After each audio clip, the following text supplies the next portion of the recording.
Alrighty, welcome everybody. Today,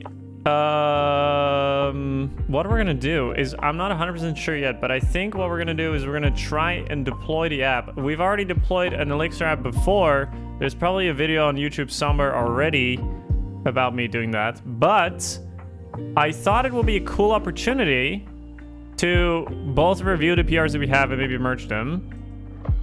And also, maybe it would be cool if we were to invest a little bit of time and learn a bit of Terraform today. So, you might be wondering, like, what the hell is Terraform? It's basically a way to write code and then you run Terraform and then it just, like, creates infrastructure for you, sort of. So let's say for your application, you need a server, like somewhere, like some Linux machine that you need to host your your code on. You can use Terraform to write it in such a way that you can just like roll out this infrastructure for you. So like you can, it's basically, if you scroll down here, it's basically like this. So you write code which is reviewable, and people can look at it, and people can argue, and you can discuss things in code review, and then you plan it, and you can see what's going to happen, and then you apply it, and then it does the thing that it needs to do. So it's like automating our life, really. And so, while before, if you had to set up like a server, you need to go into the interface and like do the thing and click how much memory you want and like all that stuff. And also like set up all the things on the machine itself.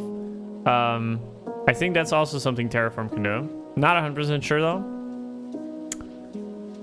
But if you have it in code, that means you can run it, like, you can run it again. So if your machine dies, you don't have to reconfigure everything. You just like run it again. And maybe you can also even switch different providers. If you just deployed a machine somewhere there, you may be able to easily convert it and just switch to a different provider and like create a machine there. I was looking at the tutorial. So they have a tutorial section on here. I was looking at that, and then they even had a tutorial that said something with Spotify. And I was like, what the fuck? Where is it? Where did I see that? Here. So the community can also contribute to creating Terraform packages, so to speak, so that you can automate more things. Obviously, the community has already had some very official packages for the major like providers that we have. Think about like AWS, Google Cloud, that sort of thing. The places where people deploy a lot of machines to. So as you can see here, like Google Cloud, AWS, like Microsoft, Azure, I think is what it's called. I don't know what this is. VMware, Kubernetes, and so there's like a lot of shit already built in that you can just use, which is very cool. I think that's a very cool concept. I've never worked with this, but it's interesting that like you can just like look at code, like your infrastructure is now in code instead of just like having this weird ass machine that you run somewhere and you make changes to it, and then when you need to throw away the machine or the machine is fucked, you need to like create it from scratch again. That's not so fun. And also upscaling, you don't need to do that through the UI, you do it through code. It's very cool. So I was thinking maybe we could do this. The problem is though, is that if you're live streaming something that costs money, that is always a bit problematic. Because if I accidentally share something, like a token, like a credit card information, whatever it is out there. So I'm not 100% sure if we can do this. I don't know like what the sign up process is for Terraform. We're literally starting from all the way from scratch. So I have no idea if this is gonna work. But we could maybe start with the Spotify example because, you know, that's Spotify. Like, what are we gonna do? Sub Zero, sub Refuse, how's it going? Good to see you, good to see you. So apparently there is someone that created a Terraform package for Spotify. So I didn't really consider Spotify as infrastructure, you know, like I didn't think like, oh my God, yes, like if I ever need to set up my Spotify account, if I create a new fresh Spotify account and I want to set this up in a certain way and I can bootstrap my Spotify account right from scratch, I didn't think that was like a very like thing that I would be interested in. But I think it's a cool and funny concept that somebody thought of like, hey, you know, Terraform manages infrastructure on cloud computing providers, but it can also manage its resources on 100 different services, including Spotify. Which is like, I don't know why I don't know why you would do that, but you know, it works. So perhaps we can create a new Spotify account and just start from scratch there, you know? No paid, not paid, no nothing. I don't think we have to. Sup, Polly, how's it going? We're gonna install Terraform. Docker we already have, I think. Yeah, we have Docker already running. It's probably outdated, so maybe we should update that. Just like the rest of the software on this machine. Hello? Can I update? Oh, it's gone now. Sweet. Ugh.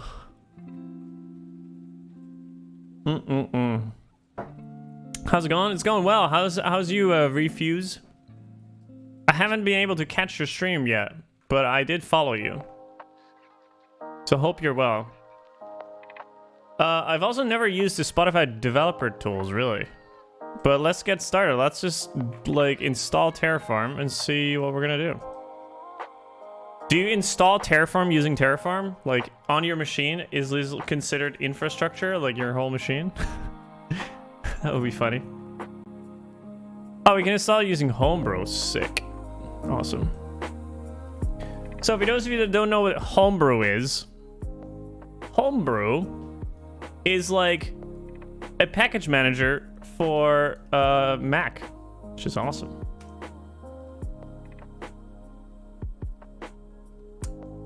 Oh, and it probably needs to update everything that I have. Oh boy, this is a bad idea. What's up, Katie?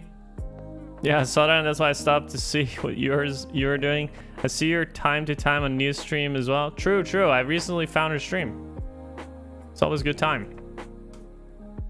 Always good vibes. In the meantime, let's see. So I just need to install it, and then it just works. Yo, Refuse, thanks so much for the follow. Appreciate it. Thank you.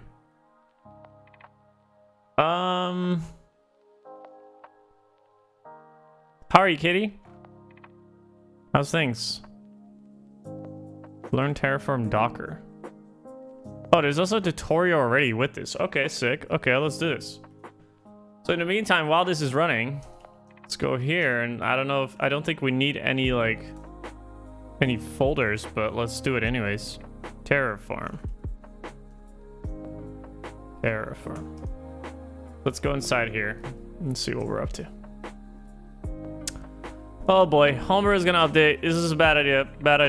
I could have also installed it using something else, like manually or, yeah. Anyhow.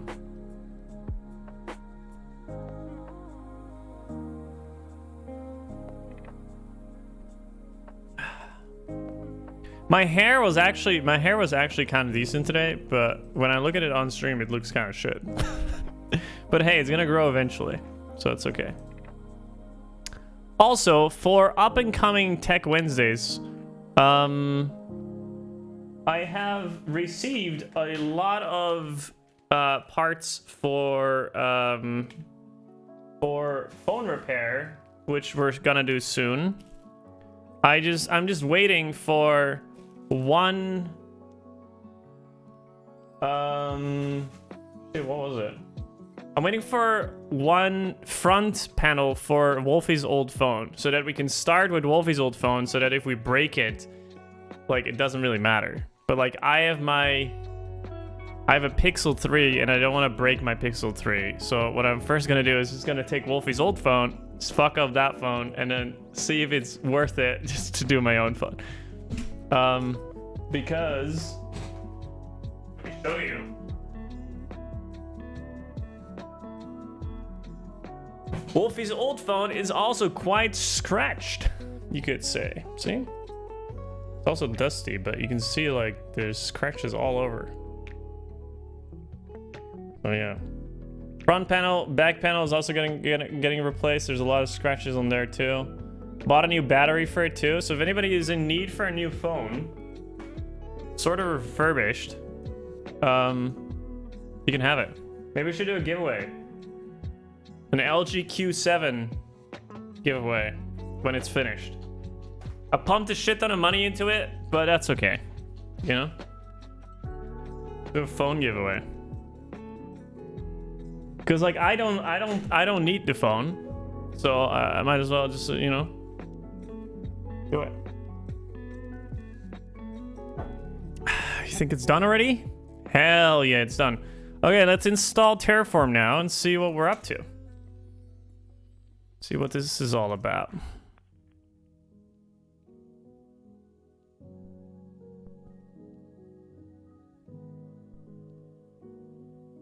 Imagine not liking chicken. All right, chat. Don't start that. Just don't go into that conversation.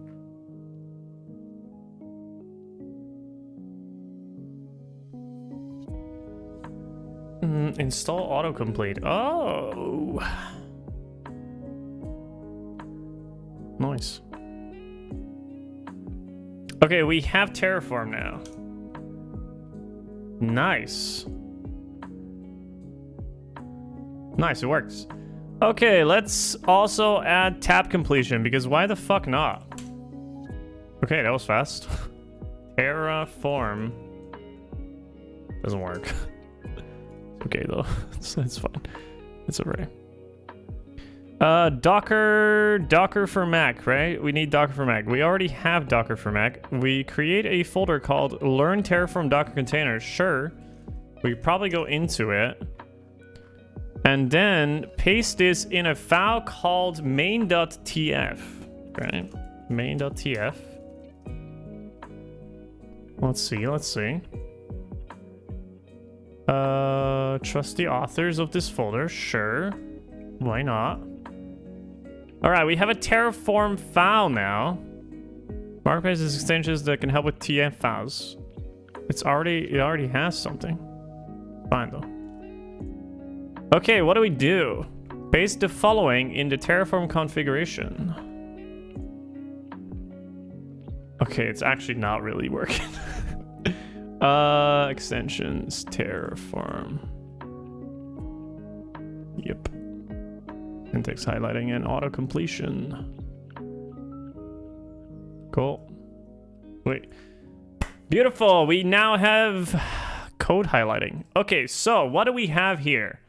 Required providers Docker equals source Docker version 2.13.0.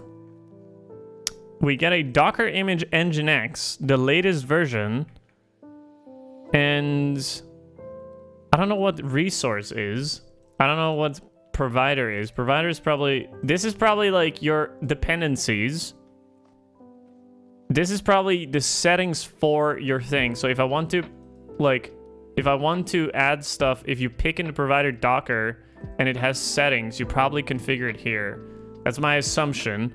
And then with those, like the dependencies that you've added, there's probably some resources with certain names that you can just like add, and then it, yeah, if you pick like resource Docker image and then the name of your image, you could probably reference it later. But I don't know that. I don't know. We gotta figure that out. We gotta figure out what we're gonna do. Let me also change the title, because we're not really deploying our app. It's like learning Terraform. See if that's anything.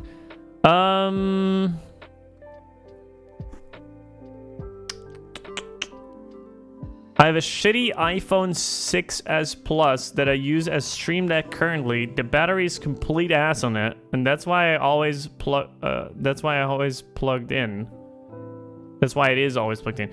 The batteries on those phones were really weird. The phone would auto shut down on me when being outside during cold weather. That's good though. That's good. That's good. That's not a bad thing. But hey, maybe you can send me your phone after you're done and then we can figure out if we can fix it for you. Because I'm very interested in like phone repair stuff. It sounds like sort of a fun hobby. Fun hobby to do. Okay, let's continue where we left off. And it's not even that cold? Oh, okay, well that's a bit awkward. So Terraform init, I don't know what that does, but let's run it.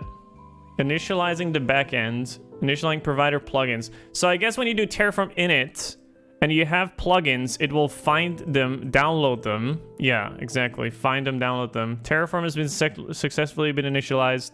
You may now begin working with Terraform. Try running Terraform plan to see any changes that are required for your infrastructure. All Terraform commands should now work. Terraform has created a lock file .terraform.lock.html to record the provider selections it made above. Include this file in your version control repository so that Terraform can guarantee that to make the same selections by default when you run Terraform init in the future. So when people pull in Terraform, like my repository for Terraform, my infrastructure code, they all need to run Terraform init probably, just to install dependencies and install the plugins and stuff. So let's take a look at what that file now is. What is in that log file? So it says provider registry. This is the version. These are the content hashes, I suppose. What's up, Kosi? How's it going? Hello, strange coincidence. Just watched your video on trying out Elm on YouTube. So, what's up, Gyrian? How's it going? Hope I pronounced that correctly. Or maybe it's Gyrian and then Gyrian D. Could also be. I don't know. Welcome, welcome. Hope it was a fun video. It's a very old one. I don't know how it got so popular. I don't know how it got so popular. If you ever set or change modules on the backend configuration for Terraform, rerun this command or reinitialize your working directory. If you forget, or other commands will detect it. Oh, if you forget, other commands will detect it and remind you to do so if necessary. Cool, makes sense. Makes total sense. Okay, what's next? Terraform apply. So we will initialize the project, download the plugins, provide the provision the Nginx server container with apply. When Terraform asks you to confirm, type yes and press enter. Okay, yeah, makes sense. Cool, cool, cool. Applying. Okay, then it will spit out what it will do. So apply. I'm sure it will you first need to do plan, probably. So let me just cancel that. And if I do Terraform plan, I think it will show sort of the same thing. And so Terraform used the selected providers to generate the following execution plan. Resource actions are indicated with the following symbols. So this is pretty cool if you think about it. So because my infrastructure is in code, and it even shows all the default settings, you can kind of see what it will do. So before you're like, I just want to like create this server with this amount of memory and this amount of like CPU power and like this amount of hard drive space and all that stuff, you can kind of see before you apply it what you're gonna do. And the nice thing is that it will even diff out what is already there. So if you change the name of your instance, for example, it will not say, I will create a new machine for you and like with this new name, and then you have to go ahead and delete the old one. It will actually just like look at the original plan and be like, okay, I can see that you've changed your name. let me just go ahead and change the name of the server. You know, if it's possible. If the provider allows you to do that, then it will. It's pretty sick. So it will actually diff out, like it will not like you have your infrastructure in code and then when you make a change to it, you need to spin up an entire new thing. No, it's like whatever is there, it will try and reach out and figure out what is there and then apply the changes where necessary. Pretty sick. So what it basically says now is like Docker container and Nginx will be created. And my question now is, when this was the plan, if I change this to YOLO, what will happen? Can I do that?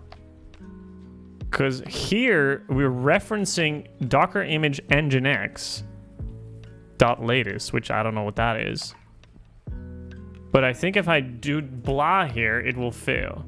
And it will actually show you that this is not, you know, this is one reference. Oh, look, it like in the file, in like the editor, it already shows that this is referenced here. So like, if I change this to YOLO, it will not recognize this anymore because I need to then rename this to YOLO. So this is sort of like a variable. So I can call my container YOLO, and I call the Docker image Nginx, but I can change this if I want to. If I can just like my awesome web server, that would work too. And I say 80 and 8000 port. Name is tutorial. Okay, wait. So this is interesting. So this is not the container name per se, because the container name per se is this one.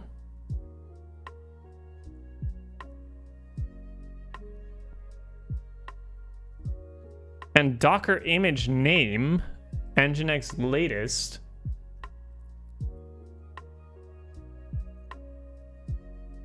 Okay, let's continue. Let's see what we're up to, but I think this works. So this is a reference. So if I ever later on need to do Docker container dot YOLO dot image, I can get the value of this probably, I think. Argument or block definitions are required. Yeah, exactly. So, but I think that works. So this is, these names here, this is probably from the library, from the provider that you've like added here. And then this is just whatever you want to call it if you want to reference it later. And then all these settings here are defined based on this, but you can also reference them by doing Docker container dot myawesomewebserver.name, and then you get probably this back. But that's just an assumption, but let's just continue and see what the fuck we're up to. So let's just call this my awesome web. Oh, this is website, really? It's like web server because it's Nginx. Cool. All right, let's just see if this works. So if I do plan again, it will probably say, I will create Docker container YOLO. Nice. And then there's a bunch of like, bunch of info. This will only be known after you apply it. It's probably the same thing if you create a, I don't know, like a VPN or VPS, sorry. If you create a VPS and then you probably don't get your IP address, you know, like you don't get your IP address just out of the blue because you need to create the server in order to get that. Health check, labels, port. So this is the port that we've set up. We can kind of verify IP is 000 as localhost. And then Docker image my awesome web server will be created. And then it will say, I don't know what this is. I don't know if I can change his name either. But I suppose the name of the image is just, okay, yeah, that makes sense. If I have a local image called Nginx latest or something else, it will use that. Cool. All right. Yeah, let's run it. Terraform apply.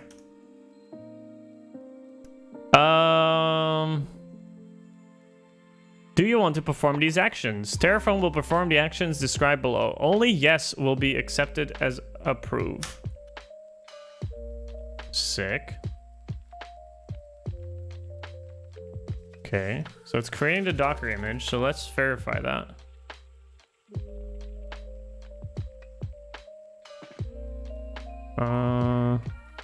Nginx, latest. Created 32 hours ago. 32 hours ago, what? that does not seem correct.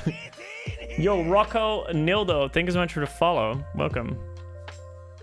That does not seem correct. Also, the Docker image was Nginx latest, so that's correct. Why is it created 32 hours ago? Should have probably wiped this before, but okay, let's see.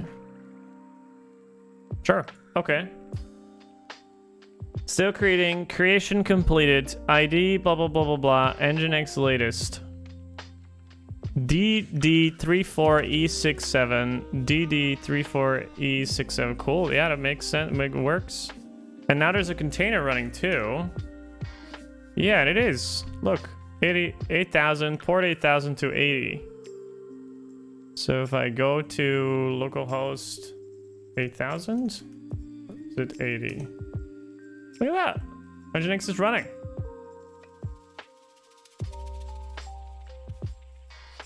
That's pretty sick. Okay. So to stop the container, you can do Terraform destroy.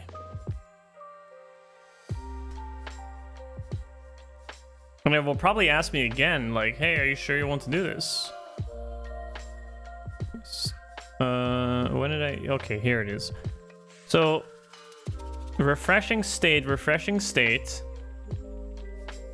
Objects have changed outside of Terraform. Terraform detected the following changes made outside of Terraform since the last Terraform apply.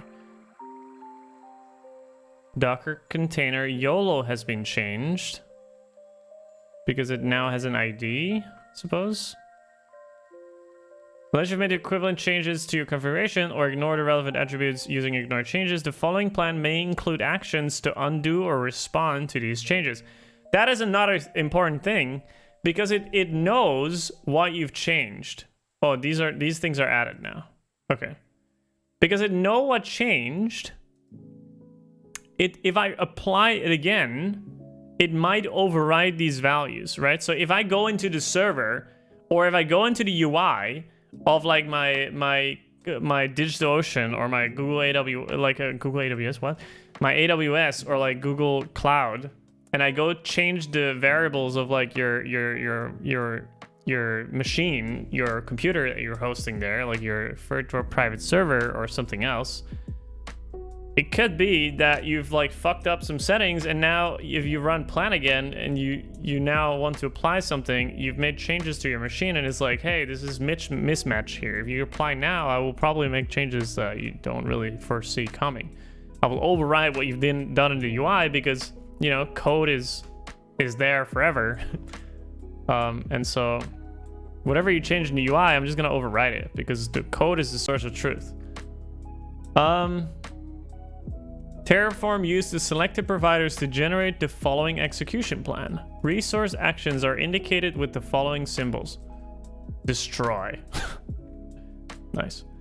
Terraform will perform the following actions. YOLO will be destroyed, and all of its settings with it, and my awesome web server will be destroyed. The only possible accepted thing to say is yes. Okay, yes. Destruction complete. That's awesome. Such a nerd thing to do, but destruction complete. All right, also destroyed the image itself, so obviously it does the right order. I think the provider that you pick will know like the correct order to do things. So it will probably not, actually it doesn't really matter. I'm not sure. Can you destroy the container without destroying the image? Or like the other way around? Can you destroy the image and then not destroy the container? I'm not sure. What's up, Ruben? What's up, Lavra?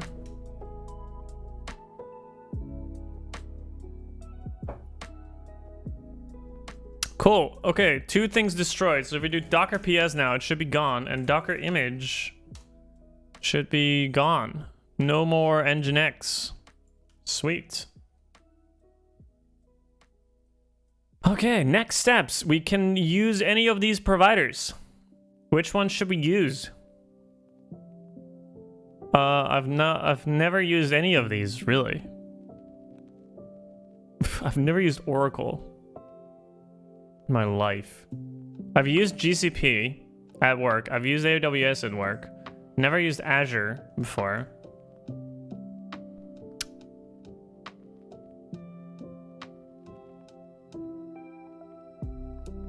But if I click on here, will this be the correct? Okay, this will be. Cool. Okay, this is the point where shit's gonna cost me money.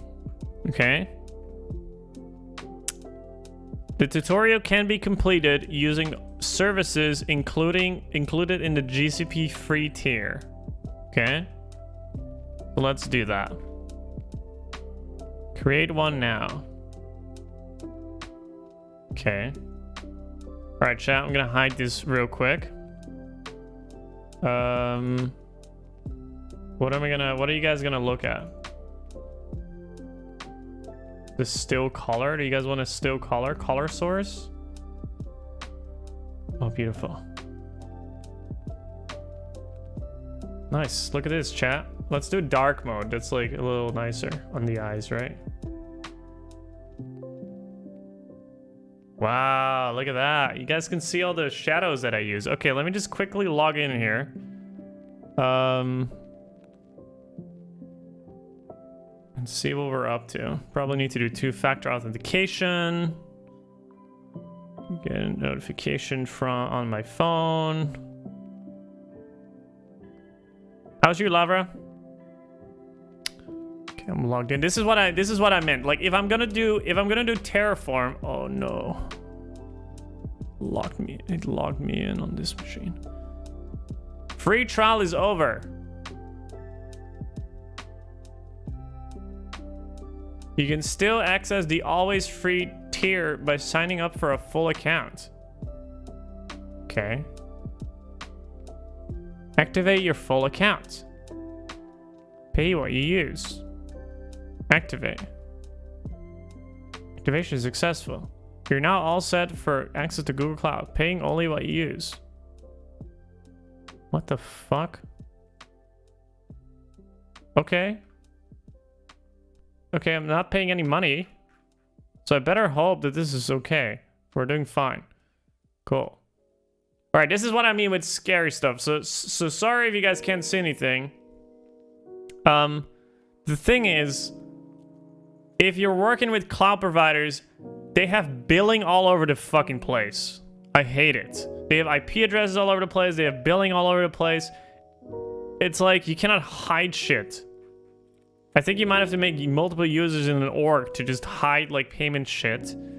But like I don't know anything yet. So I created a free account. Let me just see what I need to do before I move on. Because I'm on the billing page. I always thought it would be dope to have a save mode. That would be sick, honestly. Like, if you're learning, there's nothing more terrifying. Well, how many people really are gonna stream what they're gonna do, right? That's the other side. Okay, I'm losing the tutorial. Where am I? Wait, are we gonna do the Spotify one, or are we gonna do? No, let's just continue with the basic tutorial. Let's just continue there. I lost the tutorial though. like I clicked on the cloud provider and now I lost everything. Okay. Cool. I lost it again. Get started. Okay, no, I think I was on the CLI page. Download CLI. No, this is not it. But where was I? Okay, I found it. Okay. GCP. Sorry, chat. You guys can't see anything for just a little bit. Just a tiny bit. I need to do... Hold. I need to install Google Cloud Shell. I need to add my account key. This is what I mean. The account key, you chat cannot be fucking around with my account key and just adding shit to my billing, okay? just sit tight, enjoy the gray screen for just a little bit. Maybe we can just, hold up. Maybe we can copy this background. Copy. Paste. At least a little bit prettier than the gray background. Okay. Yeah, cool. Sick. Oh, oh shit. Almost exposed.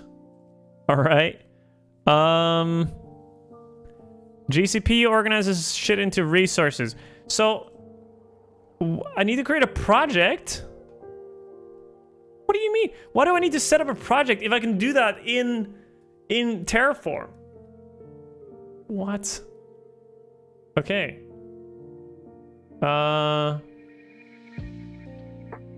Follow this tutorial to install the shell. Okay, I'm gonna install the shell. Google Cloud Shell. Manage infrastructure using the shell. Shell. What the fuck did I just click on? This tutorial is also available as an interactive tutorial within the Google Cloud Shell. Oh, fuck off. Hell no. Who does that? Yikes. Create one now. Okay, I'll create one. Hold. Bob Ross project. This cannot be added later. That's fine. It's the Bob Ross tutorial club. Sick. Nice. Enable Google Compute Engine in your... Why the fuck do I need to do all this shit if I'm gonna do this through Terraform? I think that's the whole point, no? Why do I still need to do stuff? Anyways, create. I have 22 projects left in my quota. Do I need to pay? I don't want to pay. Enable Google Cloud Compute Engine. How the fuck do I do that? I thought that was the whole point. Cloud Compute. Hold chat. Billing estimate. Okay, you guys are not... I don't even think I have my credit card linked, so I'm pretty sure I can just show this. Okay, chat. If there's something wrong, like, this is what it is. What the fuck do I need to do? Yeah, when we get to the GCP service account key, that's when we'll just hide a little bit. Enable, make sure you select the project you're following. Yes. Oh, I was on a different project. What the hell? Compute engine.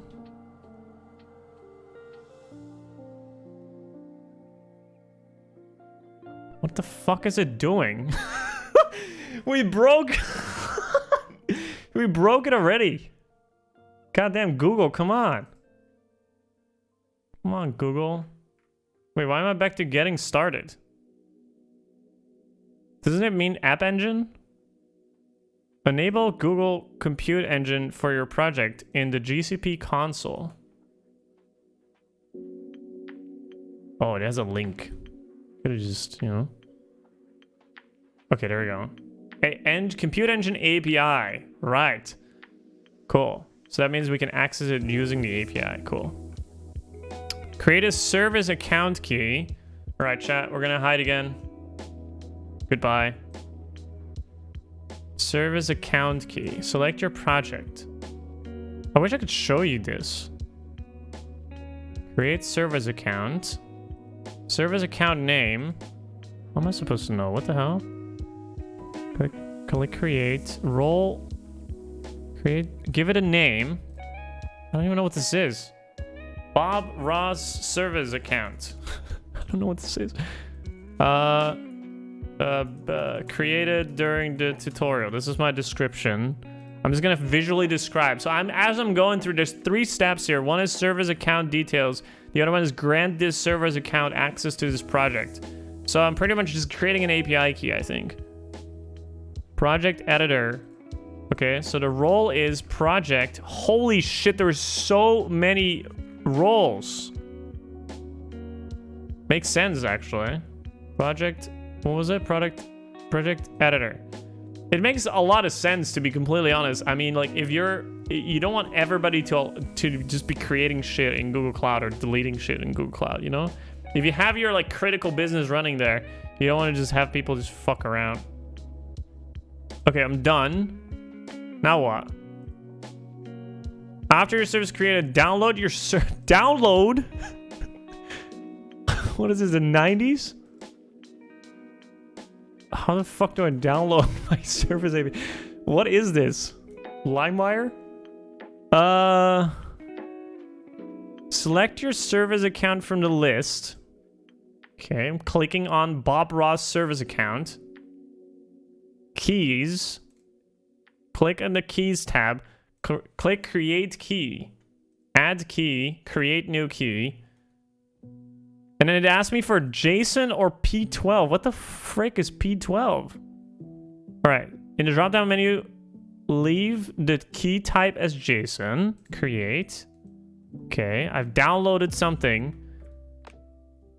Warning, the service account key file provides access to your GCP project.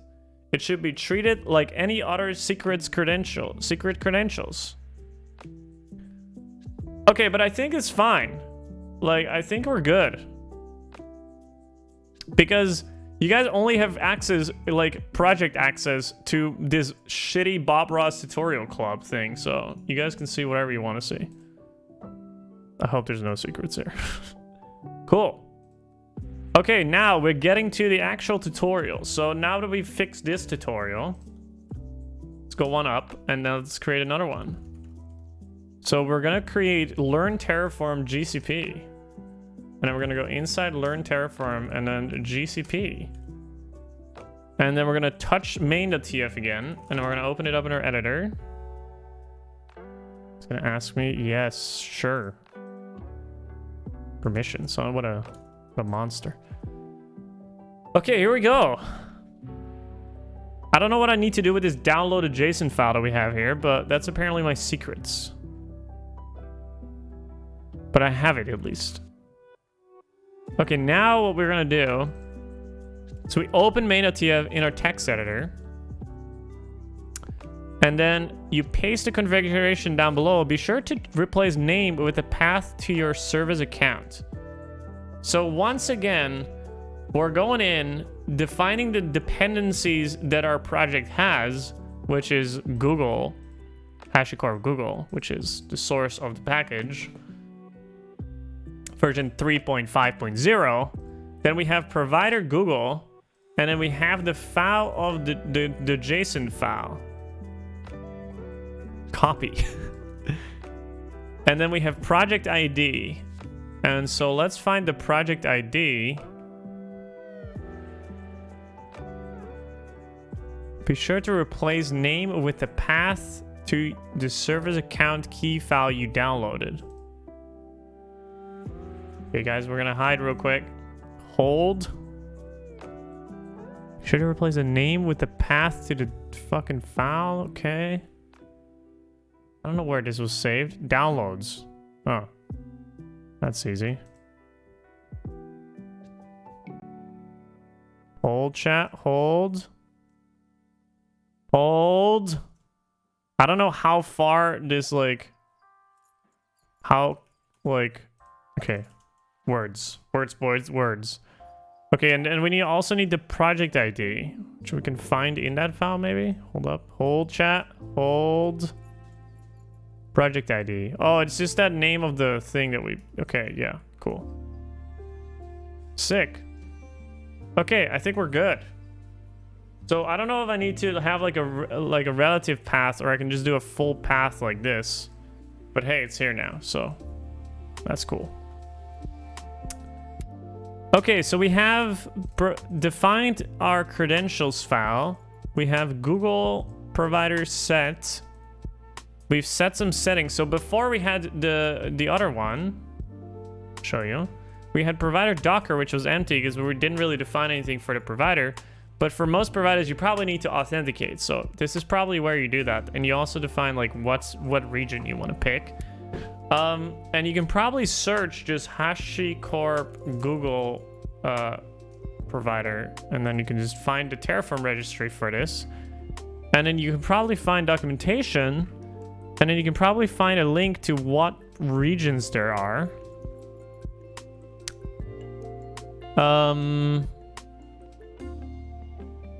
Console backend. I don't know what the console... Heard of it, but... Service mesh. Cool, yeah. So many awesome, like, new things you hear every day. No idea what that is. But we'll get there. We'll get there eventually. Store it securely. Holy shit, my key is visible. Shit. Hide. Don't look at it. Okay. My key was visible, but I don't think it was fully visible, so... You can guess it. In the time that I'm streaming, you can guess it because I'll be deleting it after. Okay, here we go. So what we're saying here is, hey, Google, this is my credentials. And then we have resource. You should use a relative path. Fuck, really? Come on. Subwardock. Doesn't this work? I have to move it.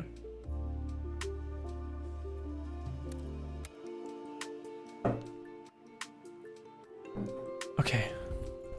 All right, what we're basically saying is create Terraform, create me a compute network called Terraform network. This is the complete configuration that Terraform can apply. In the following sections, you will review each block in configuration in more detail. Oh, here we go. Terraform block. Terraform block contains the Terraform settings, including the required providers. That's what I said. Each provider, the source attribute, defines an optional host name and namespace in the provider type. Terraform installs providers from the Terraform registry by default. In this example configuration, the Google provider source is defined in HashiCorp Google, which is the shorthand for registry.terraform.io/HashiCorp/Google. You can also define version constraints for each provider in the required providers block. The version attribute is optional, but we recommend using it to enforce provider version. Without it, Terraform will always use the latest version. Yeah, makes sense. Provider block configures the specific provider. That's already something we figured. Resource. Use resource blocks to define components of your architecture.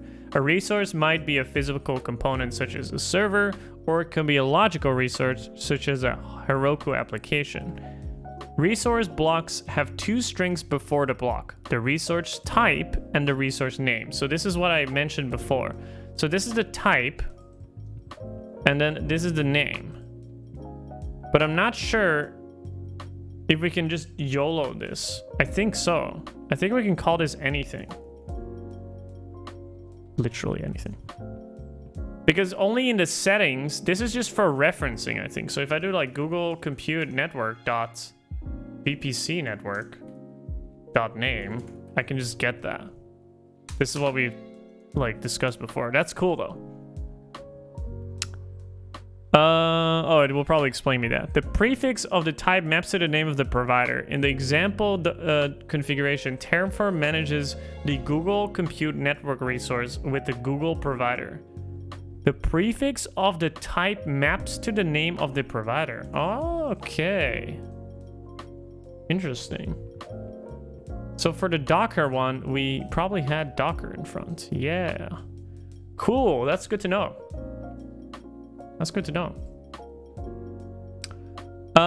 Together, the resource type and the resource form a unique identifier for the resource. For example, the ID of your network is Google Compute Network.vpc network.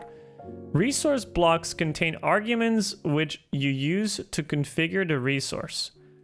Arguments can include things like machine size, disk image names, VPC IDs. You want to become famous? No. The Terraform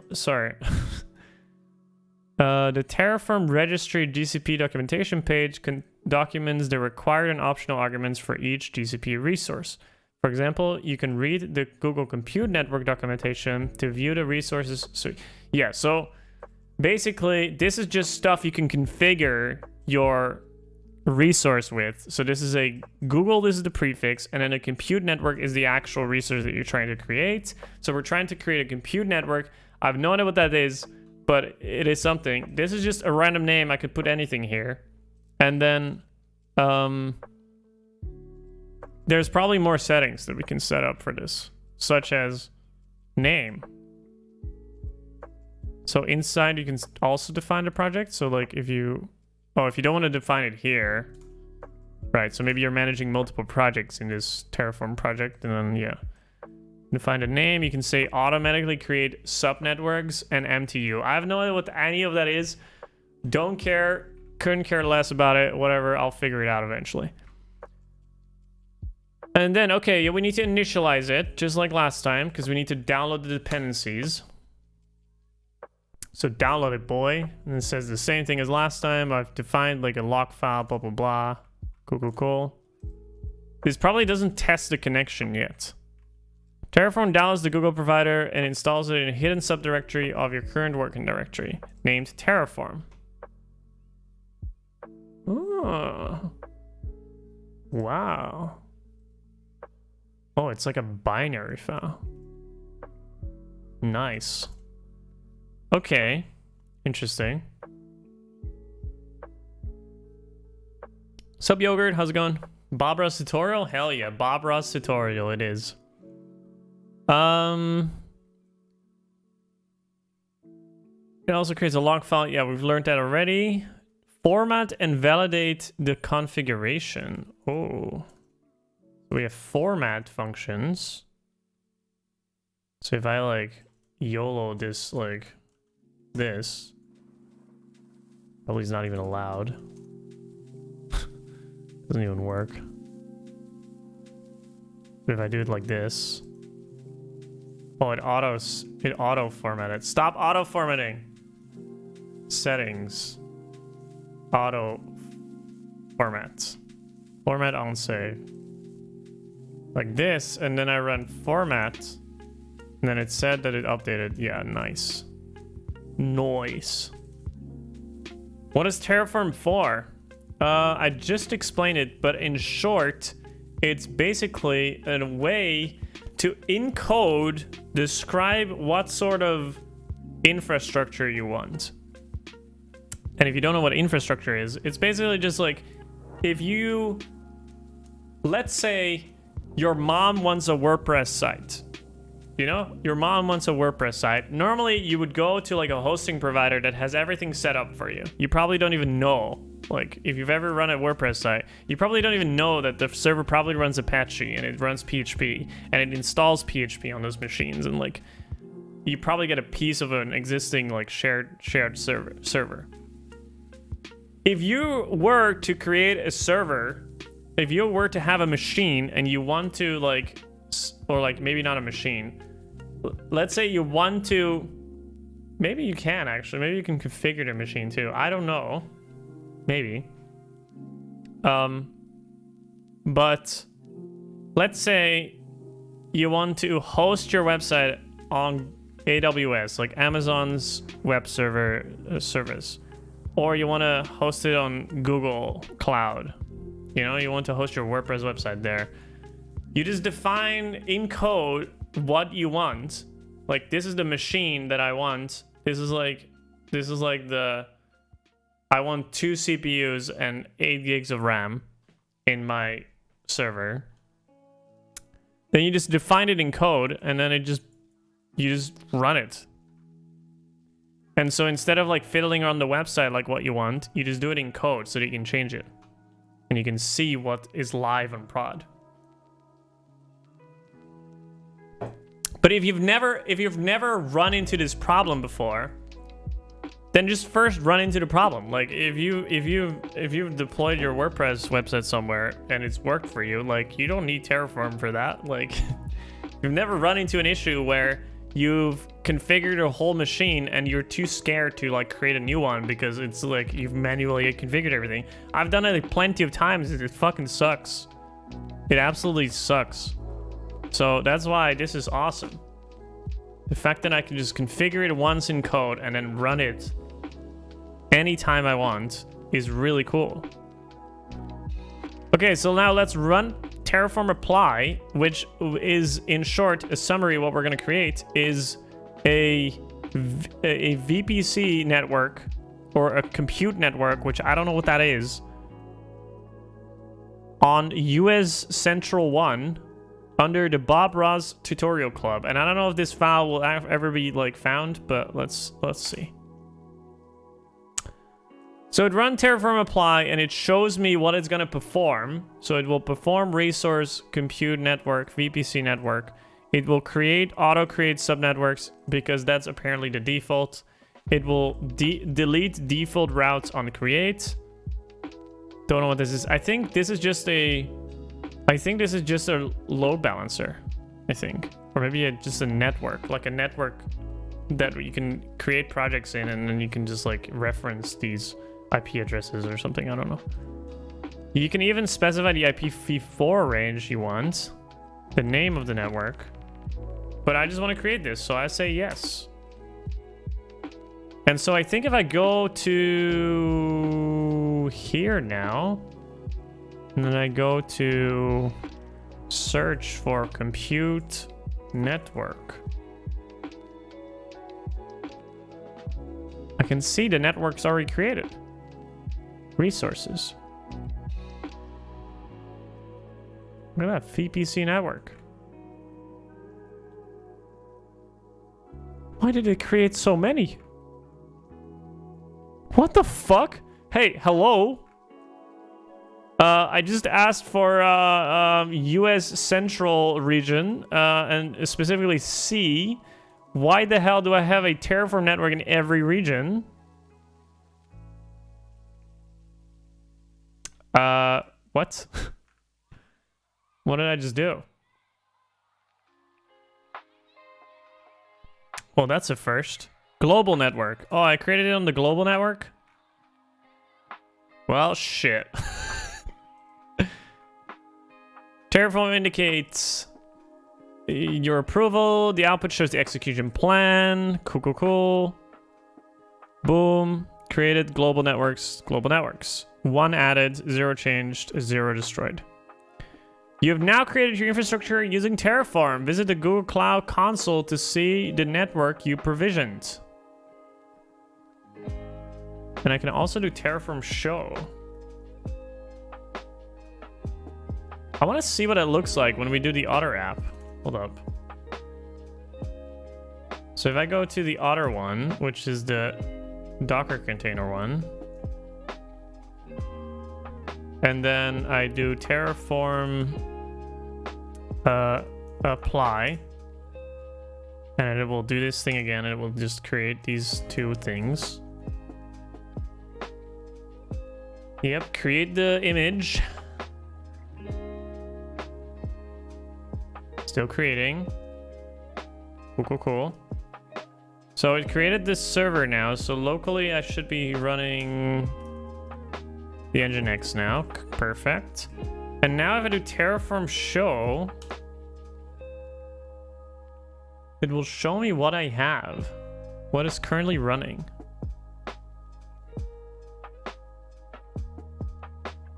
It will show me the shit that changed before, like the ID that I would get for the image, like health check, and like all this shit is now filled in live. So I can see the gateway that we have, Docker bridge. Nice. The ID of the image and the tag. Nice. All right, Terraform destroy. Yes. Cool, let's continue where we left off. So if I do Terraform show, it shows me regional routing mode, which I don't know what that is. It shows me the link to the project. Oh, guess not.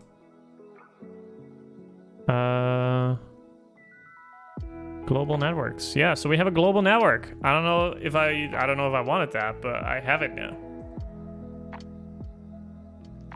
Never knew that I wanted this, but apparently I do.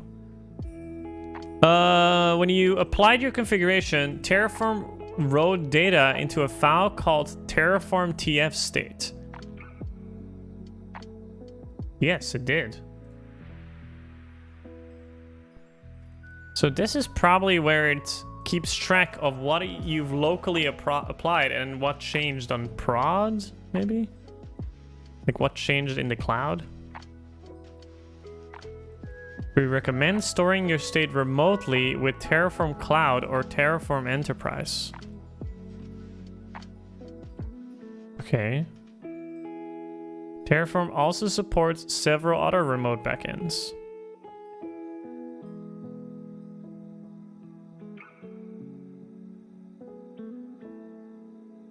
Okay.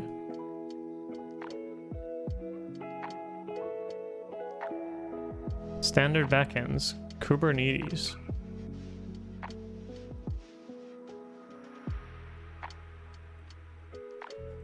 What?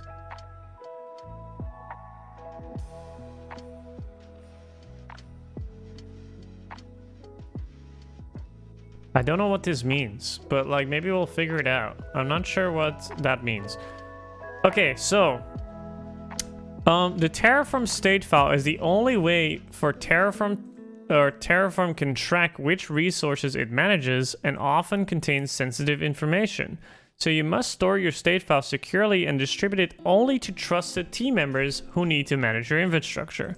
In production, we recommend storing your state remotely with Terraform Cloud or Terraform Enterprise. Terraform also supports several other remote backends you can use to store and manage your state. Okay. When Terraform created this network, it also gathered its metadata from the Google provider and recorded it to the state file. Later in this... Okay, so I just showed a bunch of secrets. Not sure if I should have. Later in this collection, you will modify your configuration to reference these values to configure other resources and outputs. Okay, I have no idea what I just did. Okay, next. Change infrastructure. The previous tutorial, you've created your first infrastructure with Terraform, a VPC network. Don't know what that is. In this tutorial, you will modify your configuration and learn how to apply changes to your Terraform project. You know what I want? I want dark mode. I want dark mode so bad. This is way too bright. I live in the shadows. For something that is like for developers, this is awfully bright. Anyhow, just a side note. Infrastructure is continuously evolving, and Terraform was built to manage resources over their life cycle. When you update Terraform configurations, Terraform builds an execution plan to only modify what is necessary to reach your desired state. So this is what I mentioned, right? This is really, really cool. When using Terraform in production, we recommend that you use a version control system to manage your configuration files and store your state in a remote backend such as Terraform Cloud or Terraform Enterprise. Okay. I didn't do that, but that's just what it is. Browser extension? Probably there is probably some, but it's what it is. You can create new resources by adding them to the Terraform configuration. And running Terraform apply. Okay. Yeah, cool. Okay, so what do we have here? So we said, hey, create a Google Compute instance with this name, or not with this name, but this is just a reference name. See, it even says it, reference name. And then with this name that we're gonna show in Google, right? And then this machine type, which is F1 micro. And then we tell it to use Debian Cloud Debian 9 as like the boot disk or the image that we're gonna start from. And then we're gonna also define a network interface. So if we search for this, we will probably find more settings that we can use. Such as machine type, zone, boot disk, scratch disk, network interface, metadata, foobar. What up? Metadata startup script. What? Okay. Service account. Google recommends custom service accounts that have cloud platform scope and permissions granted via IAM roles.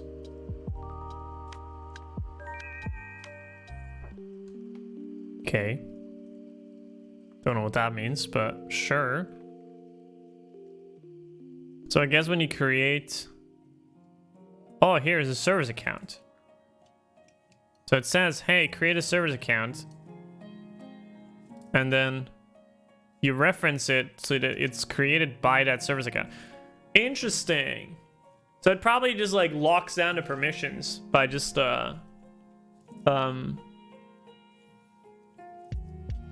yeah. Right? Words. It probably is like you create a service account for this specific resource so that you can tie down the permissions for it. So that your Google Compute instance does not have project, you know, like project permissions, project editing permissions. I think. I don't know, actually. I think so. I think so. Okay, so what do we have? So we have created with Debian Cloud, Debian 9, and then we tell it to use the VPC network that we've created here as our network interface. Cool. Yeah, makes sense. Awesome. In order to... the order in which resources are defined in your configuration files does not affect how Terraform provisions your resources. So you should organize your configuration however is easiest for you and your team to manage. Okay, makes sense. The new resource includes a view arguments. The name, the machine type are simple strings, but boot disk and network interface are more complex blocks. You can see all the support arguments. Yep, that's what we did. Your compute engine or a compute instance will use a Debian operating system and will connect to your VPC network you created earlier. Notice how this configuration refers to the network name property with Google Compute Network.vpc network.name. This is what we also said before. So this is just the reference name of this resource, and then you can access any properties inside. That's cool. Terraform builds a dependency graph of your resources it manages and ensures that they're created in the appropriate order. That's also very cool. This is what I mentioned with the Docker example, that it creates the image first and then boots up the container. Like, you cannot create the container before you have the image.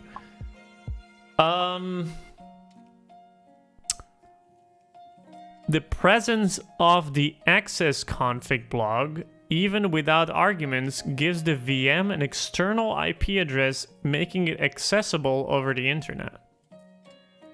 The presence of the access config blog that we have defined here inside the network interface, even though we don't have settings, this is still also an attribute. So just having it exist will make it public in the network that we've created. Interesting. All traffic to instances from other instances is blocked by the firewall unless firewall rules are created to allow it. Add a Google Compute firewall resource to allow traffic to access your instance.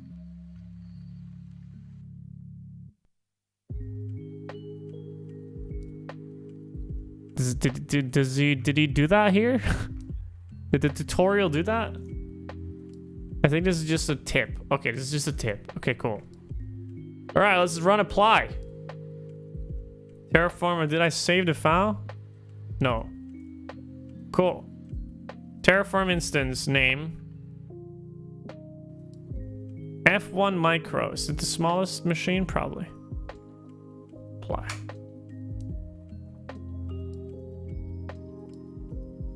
Terraform will perform the following actions. It will create me a compute instance, because this is just the prefix. It will have this reference.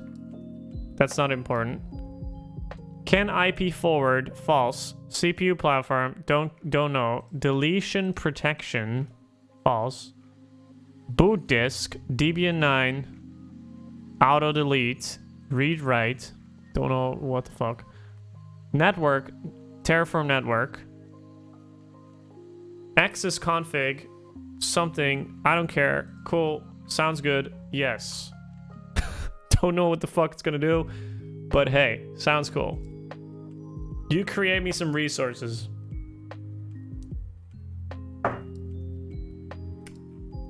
Still creating.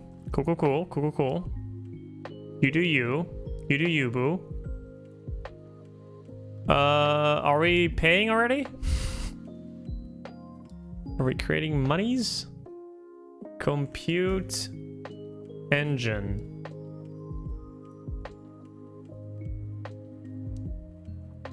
Before we didn't have any instances, so let's see if we do now. Ooh, look at that. We've created it in Zone Central 1C. So we have a network that is global, but we have only one compute engine in Central 1C, because that's what we defined by default in our zone here. Okay. Cool. We have an instance now. Sweet. Now what? Once again, yes. Fairly straightforward. You've added a Google Compute Engine resource named VM Instance to your configuration, and Terraform created the resource in GCP. Cool. Modify the configuration. In addition to creating resources, Terraform can also make changes to those resources. Add tags argument to your VM instance. Okay.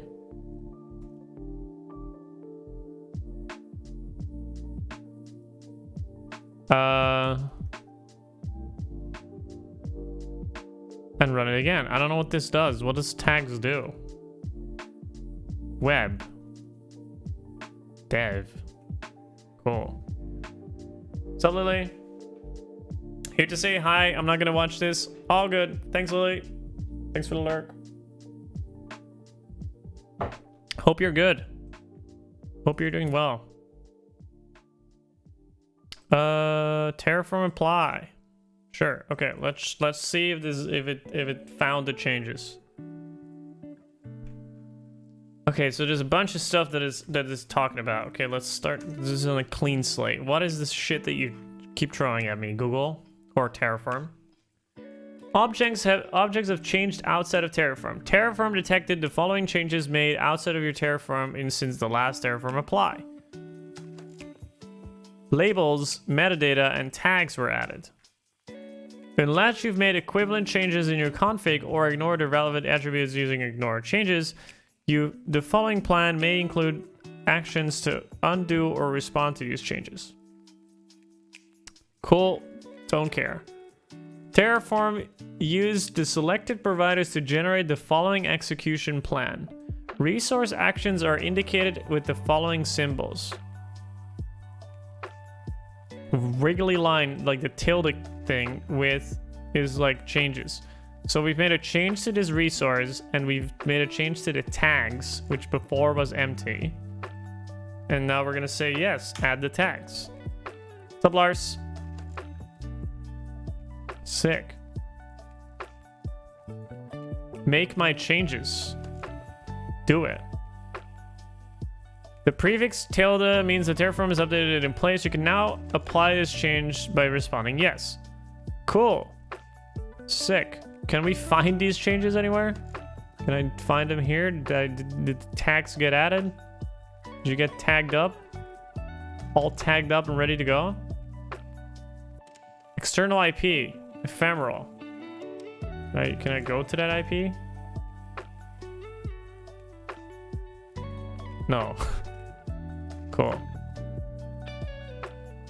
Explain, Dad. You really want to know? Do you really want to know? Network tier premium. Dude, I'm on the premium network. What's poppin'? 1 virtual CPU, 0.6 gigs of RAM for an app that does nothing. Love it. There's not even an app, it's just a machine. Machine is just there. Okay, so a destructive change is a change that requires the provider to replace the existing resource rather than updating it. This usually happens because the cloud provider does not support updating the resource in the way described by your configuration.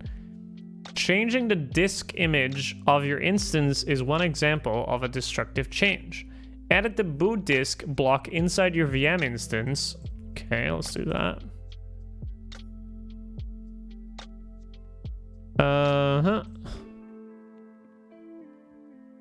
What about that? With the change the boot disk from Debian 9 image to Google's container optimized OS. Wait, this is a thing? God damn. Yeah, Lars, if you want to know what this is, then just let me know, because then I'll explain it a little TLDR.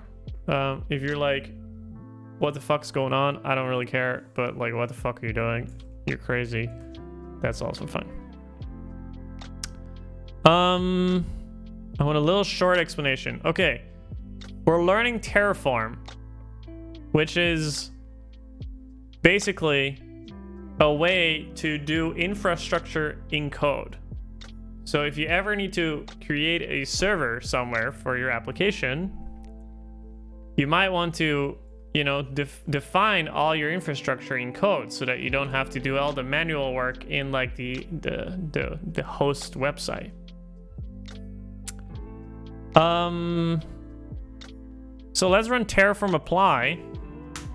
See what the frick is complaining about. So now it's telling me that everything needs to change. And the Google VM instance must be replaced. This is destructive.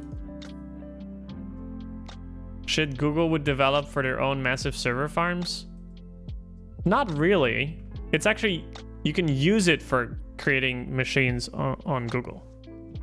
So let's say you just have a server, like you just want to host an app, and you need to set up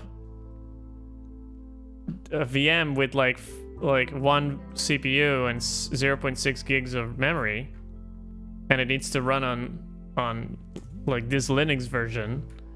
Then instead of going into the editor and adding this thing and then you can deploy it to there, you just define it in code. So you say like, I want in this region, this zone, I want to have a compute instance this size. You can even define like memory probably and stuff, but I think that's already in this size.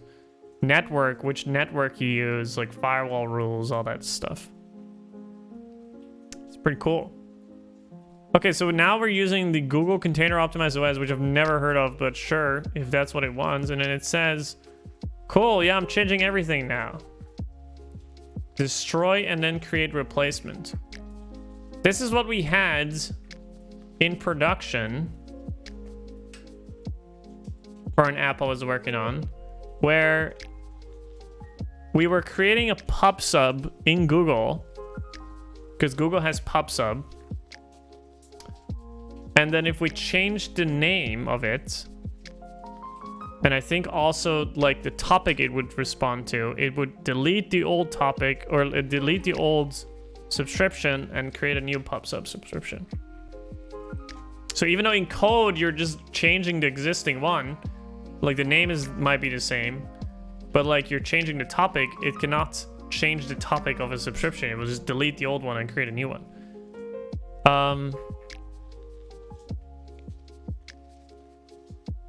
Migrate. Cool. Okay, let's just run the thing. Yes, do it. Destroying VM instance. Boom. Okay, let's go into the cloud site and see what the frick is gonna happen.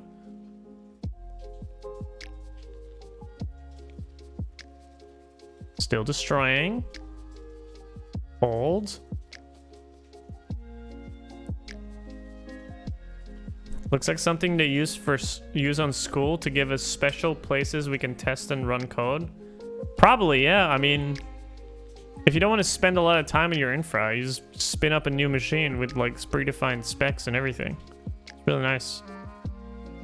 Just the annoying part is, if you ever like set up a machine for your app to run on, it's always hard to figure out after the fact what you've changed. Like, you've set up all the firewall rules, you've like defined this, all the path, the permissions, the user, the SSH keys, all that jazz, and like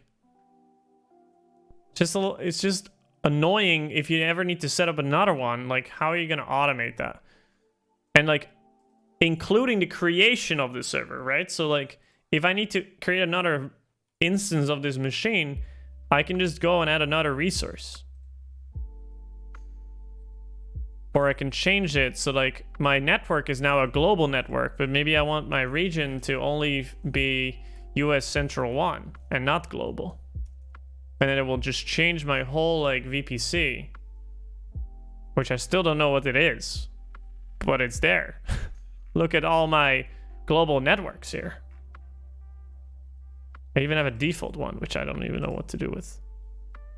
But it has firewall rules. I think this is just your network. And you just like define like firewall rules within your network. So like you decide like your services in this network, who can talk to whom, I suppose. What is outside and what is inside the private network of Google. Okay, one added and one destroyed. So if I now go back here to clouds, what was it again? VM instance. Dashboard. Okay, this is not where I wanted to go. This is not at all where I wanted to go. Compute engine is what I was looking for. Compute engine.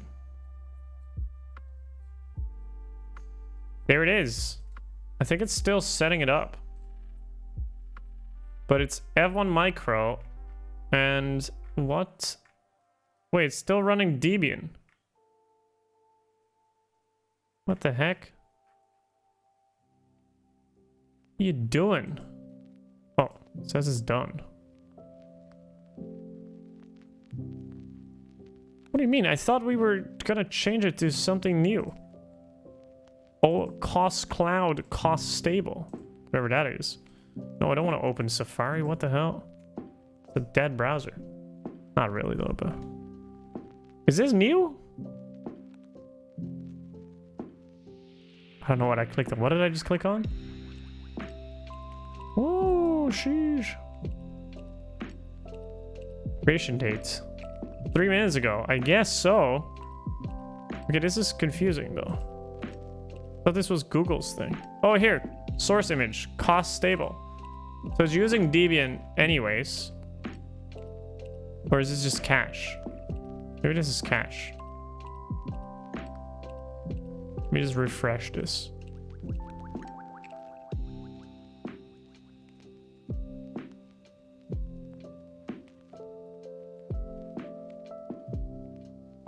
Oh, there we go. It was just cache. So basically, if you're working with a team, let's say you have 5 people managing like servers, right? So like you have a dev team that's developing shit and like building shit and all kinds of cool stuff, deploying everything. At some point, it's like, oh my god, wait, we're running out of memory here. Shit. We're slowly reaching the limits of our server. And then people are changing also shit, like there's another team that is also having trouble and like there's multiple people working on it. This is just checked in, you know, like this is checked into Git. So like you can just change it together and diff the changes and then see and then at some point apply and like it's really cool stuff. If you're working together and one is changing this on the machine and the other one is changing this on the machine, and you don't really know from each other what you're doing anymore. It's very annoying. So this is perfect. Just like some other problems too though, but yeah. And it's also awesome. Let's say you want to have a similar setup for your staging environment, like comparable to your production environment. You just host another machine. Oh, you want like another environment, like ephemeral?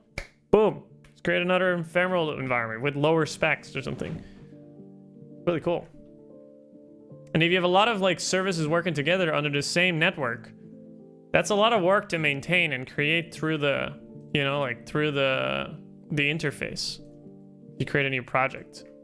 And so like if you just have it in code, you probably just swap out the project, like one for staging, one for your ephemeral environment. It's cool. It's cool stuff. So we now do Terraform show again. It will show me that I have this private network, like this virtual private network. And then this is my IP address for this instance. So now I have a machine. A Debian machine with the tags dev and web. Cool. Destroy. So you can just do Terraform destroy to delete it again. Let's do that. Yes, destroy it. The prefix minus indicates that Terraform will destroy the instance and the network. As with apply, Terraform shows the execution plan and waits for approval before making the changes. Cool. Define input variables. You now have enough Terraform knowledge to create useful configurations, but the example so far used hard-coded values. Terraform configurations can include variables to make your configuration more dynamic and flexible. Working with learn Terraform GCP directory, create a new file called variables.tf. Variables.tf. Cool. We're there. The following definitions. Okay. Cool. I guess. No, I don't know yet, actually. Maybe this is useful for when you want to have a staging and a production environment. You can just say, I define a variable and then I change it depending on the infrastructure I go for. Maybe. I don't know. We'll have to see. Terraform loads all files ending in TF in the working directory, so you can name your configuration files however you choose. We recommend defining variables in their own file and make configuration easier to organize and understand. This file defines four variables with your Terraform configuration.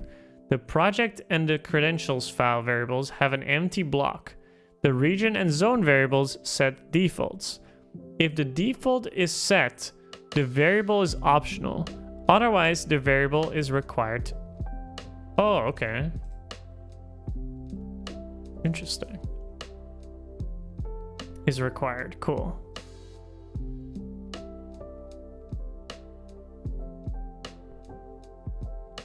If you run Terraform plan now, Terraform will prompt you for the values for project and credentials. Wow, okay. But I haven't even loaded this file in yet. But yeah, everything in the working directory. Terraform plan. Apply. Enter a value.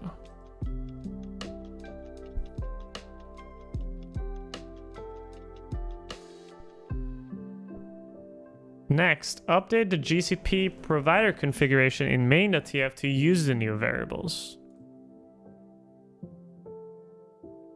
Cool. Sick. So now we can go to main, and then in this file we can do var dot credentials file and project var dot project and var dot region. Oh, cool. That's cool. Cool. Assign values to your variables. You can populate variables using values from your file. Terraform automatically loads files called terraform.tf vars or matching star.auto.tf vars in your working directory when running operations. Bunny stack. Create a file called terraform.tf vars and copy paste the values below. Be sure to replace project ID and file with the GCP project ID and path to your key. You may store credentials in your Terraform TF vars file. Never commit sensitive values into version control. Makes sense. Let's do that. So it was terraform.tf vars. Oops. Terraform.tf Farce.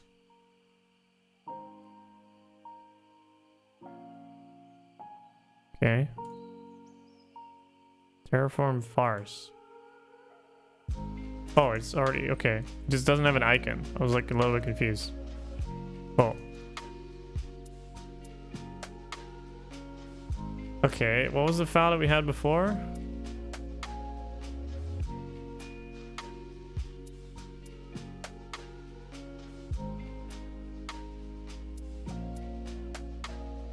One. May I ask what you do for a living? Wow. I am a developer team lead. So I have my own team. And I build shit. So I'm a programmer. That's what I do for a living. So it's not surprising that I'm doing coding streams. I mean, it's not a surprise. How are you though, Oni?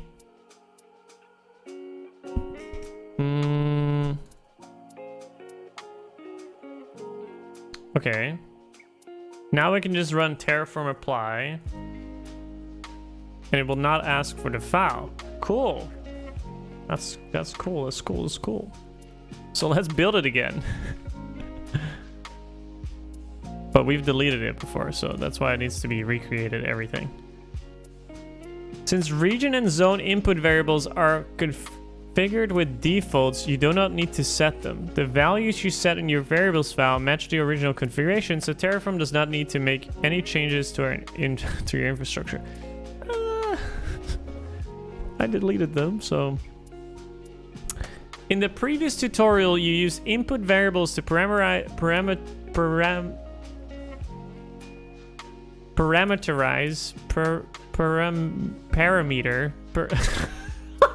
I can't pronounce this. Sup, Scoop? How's it going? Is it parameterize? I think it is parameterize. Parameterize your Terraform configuration. In this tutorial, you will use output values to organize data to be easily queried and displayed to the Terraform user. In this tutorial, you will use output values to organize data to be easily queried and displayed to the Terraform user.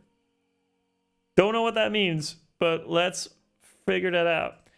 When building complex infrastructure, Terraform stores hundreds or thousands of attribute values for all resources. As a user of Terraform, you may only be interested in a few values of importance. Output designate which data to display. This data is outputted when apply is called, and you can be queried using Terraform output command. How are you doing, Scoop? How's things? How's your Wednesday? Define an output for the IP address of the instance that Terraform provisions. Create a file called outputs.tf. Okay. The following contents: output IP, compute engine, VM instance, network interface, first element, network IP. Sick. Okay, so it created all my shit, which is cool. Suppose everything is back again. What you making? We're just learning how Terraform works. Have you ever heard of Terraform? Life's good, Wednesday's going well? Happy to hear that. The proper answer. So we have a compute engine again. We have a VPC. Do we have a VPC? A global VPC? I still don't know what a VPC is, but it's there. So, works for me. Cool. This defines an output variable named IP. Makes sense.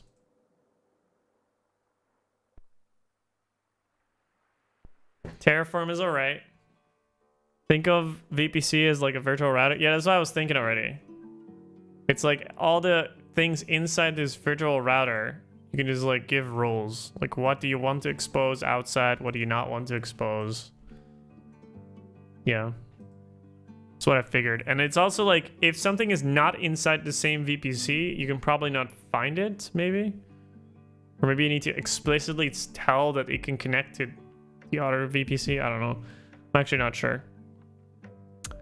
Are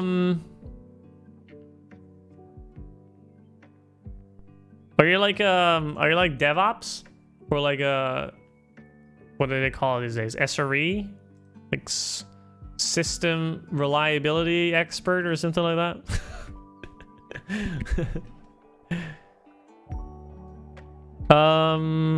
The name of the variable must conform to Terraform variable naming conventions if it is to be used as an input to other modules. Don't know what that means. The value field specifies the network IP of the first network interface attribute of the compute instance. Yes. Still don't know what to use this for, but yeah. I'm DevOps, not SRE. Okay. I don't know the difference, but nice.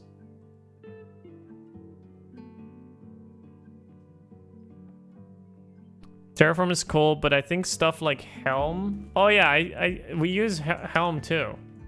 Helm charts. Yeah. We use both actually.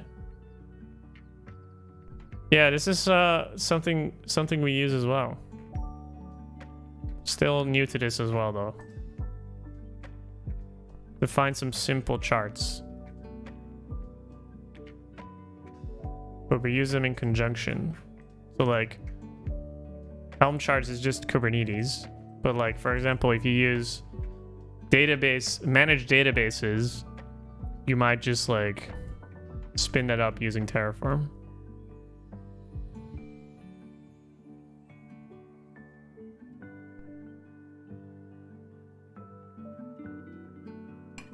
But it's the cool kid on the block, right, for Kubernetes? Okay, let's see.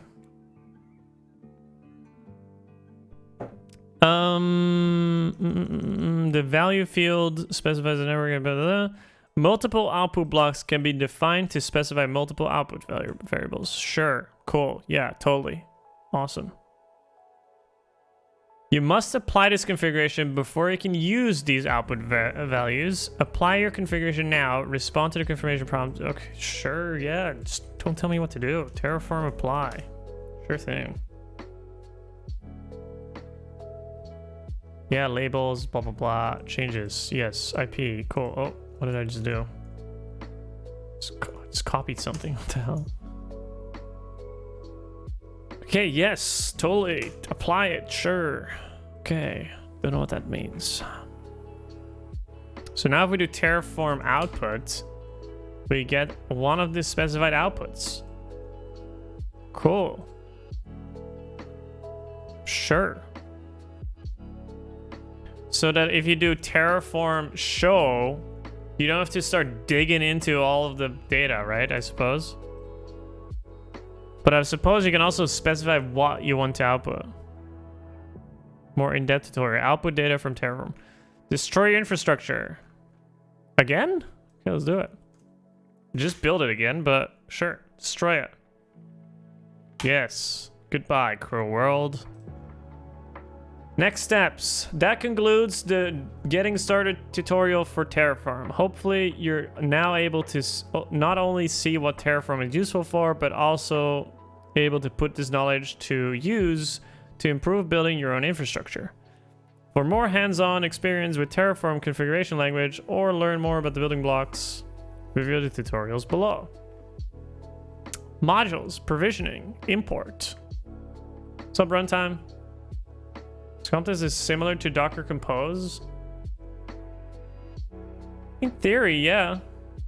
You could say that. I could see it. It's like Docker Compose, you could say is like the Docker orchestration in code. You could say that, yeah. It's how Docker like connects all the things together. Yeah. Say that.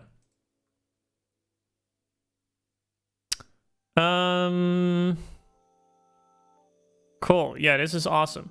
Let's do, because I'm just very curious. There's this article here that I've randomly found. Create a Spotify playlist with Terraform.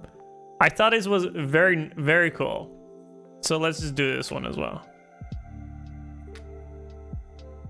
Oh, there's also a walkthrough video. Okay, I don't want to do the walkthrough video. A Spotify account with developer access. Okay, let's create a new Spotify account. So let me just hide the screen real quick. 1 sec. So that I can create a fake dummy Spotify account. Sign up for Spotify. Fill in your email address. Sure thing.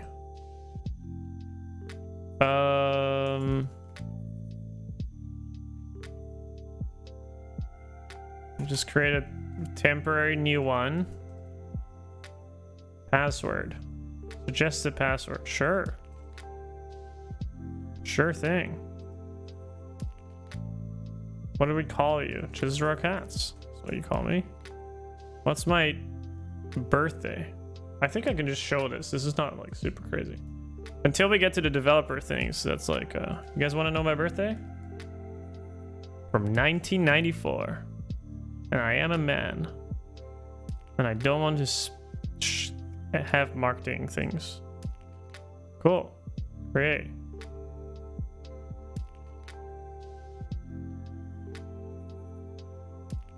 Accept terms. Okay, here we are. Because now I'm going to hide it, because now I'm going to get an access token probably. App name. Spotify Terraform. App description, I agree. Create. Description, do we really need a description? Trying out Terraform with Spotify playlists. Great. Client ID, where is my client secret? It's just a dummy account anyways. I can just show you everything. So I have a Spotify now somewhere. Wait, where did it go? Oh, here it is. Spotify in developer mode.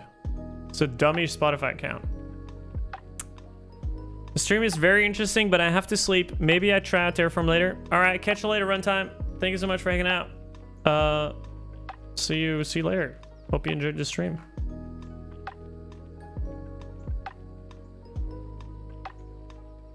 Enjoy a good night's sleep. Okay, so for those of you that missed the beginning, it's interesting. So Terraform manages infrastructure, right? On cloud computing providers such as AWS, Azure, GCP, whatever. But it can also manage resources in hundreds of other services, including Spotify. So I think that's very funny. So let's share your playlist with hashtag Terraform Spotify for a chance to win a t-shirt. Do that. Oh, frick, I have to create it with this. I don't think it matters. Once Spotify creates the application, find and click the green edit settings button. Okay. Edit settings.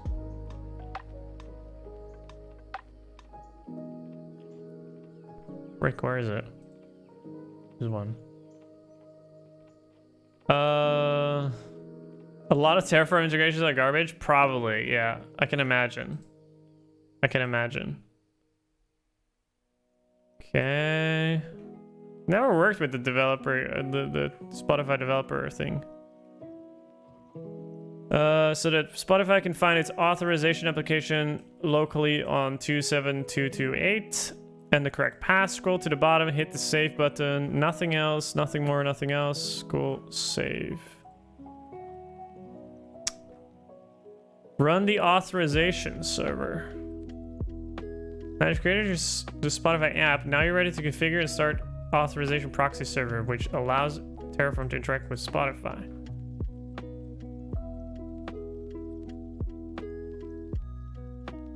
Wait, did I need to hold up? Did I need to download something? Like the app? Or not? Alright, we're not there yet, so I'm just gonna continue on. This is probably like, sure.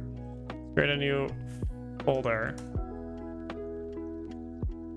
Spotify, Terraform. Oh. Now create a .env file. Okay, sure. Everyone, get in. Yo, Scoop, thanks so much for follow, man. Appreciate it.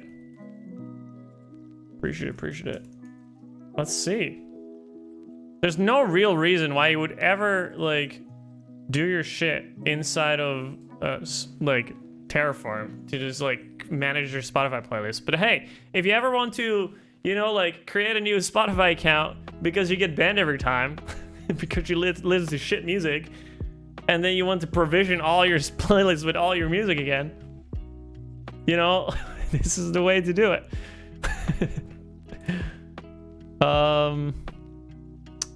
Let me see. I'm sure this is Spotify's way of just trying to hire people, but it doesn't matter. You know, this is kind of funky thing to do. Okay, let's get the client ID client secret. Everybody can use this because I'm gonna throw away anyways. Whoop. Clip it and ship it. It's a throwaway account.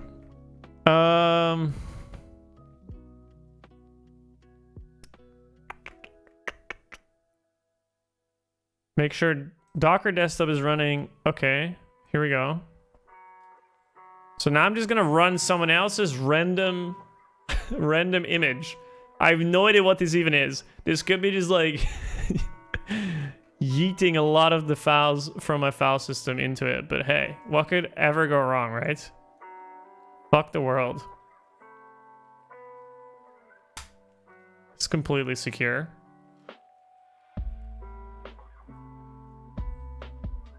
It's Conrad Ludgate's fucking... Oh my god, this is horrible.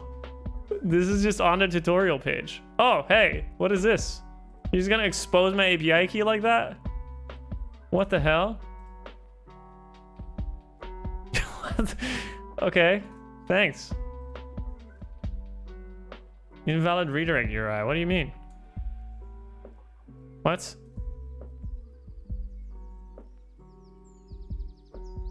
What do you mean? Localhost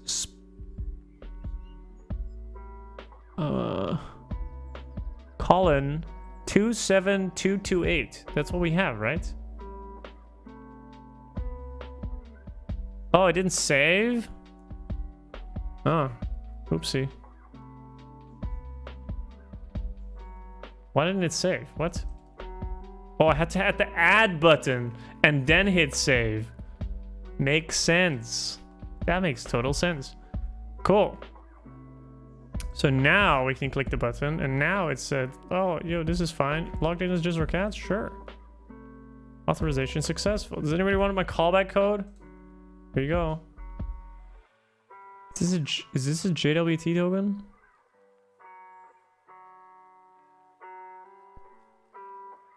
Oh no, there's state here. No, I don't see any dots.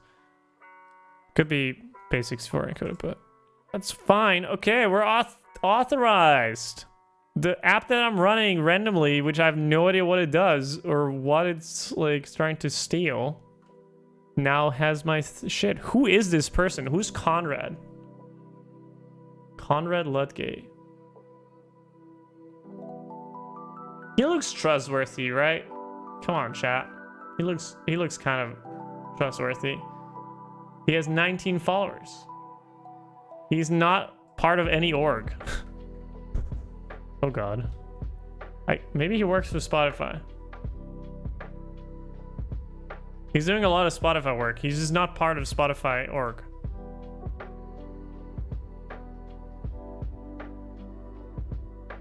He is probably part of Spotify.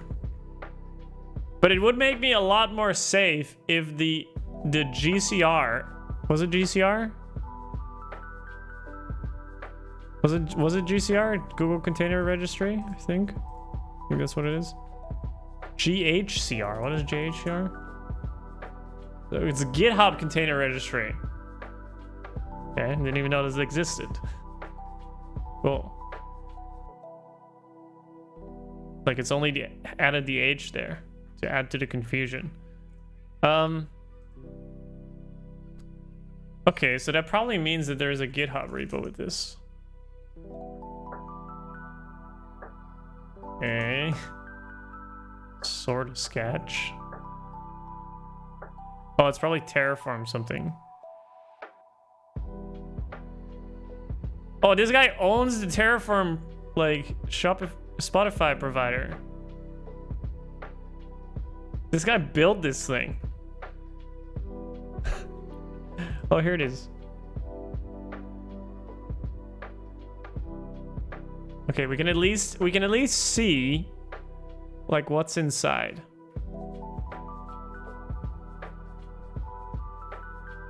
I think. Can we? How do we know how this is packaged?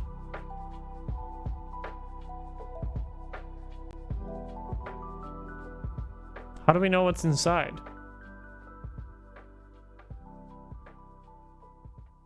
I didn't know GitHub had a container registry though. That's interesting. I also don't know why it's called container registry because it's images. But hey. Anyhow, I'm not affiliated with HashiCorp or Terraform. If you're having trouble with the provider, try updating to the latest version. Oh boy. For the simplest way to manage your Spotify Auth 2 tokens, use Conrad.cafe. What the hell? Thanks, man. It's updated 5 days ago, though. Thanks, Conrad. Thanks.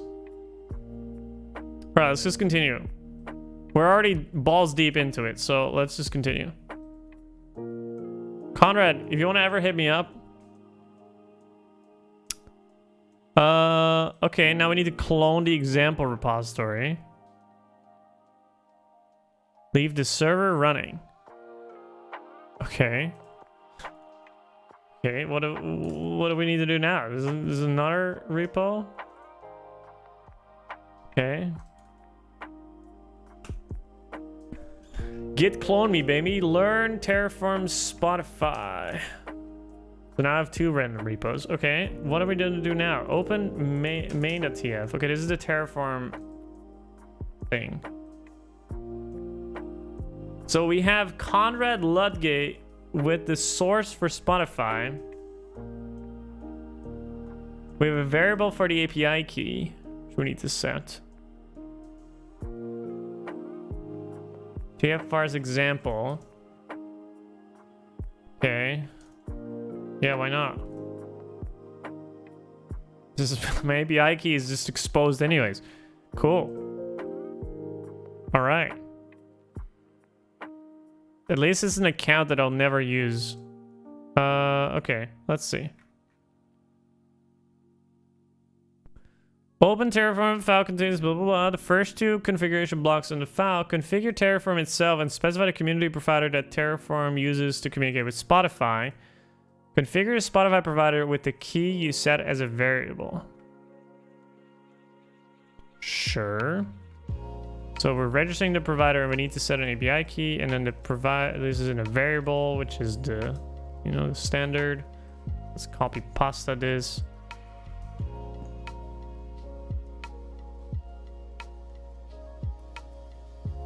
Cool. I guess this is the Spotify API key, so let's just yoink that thing and just yeet that in here for everybody to see. Feel free to just do whatever you want. Okay, then what we're gonna do, they have search using Terraform, really? What is data? Wait a minute. What is a data source?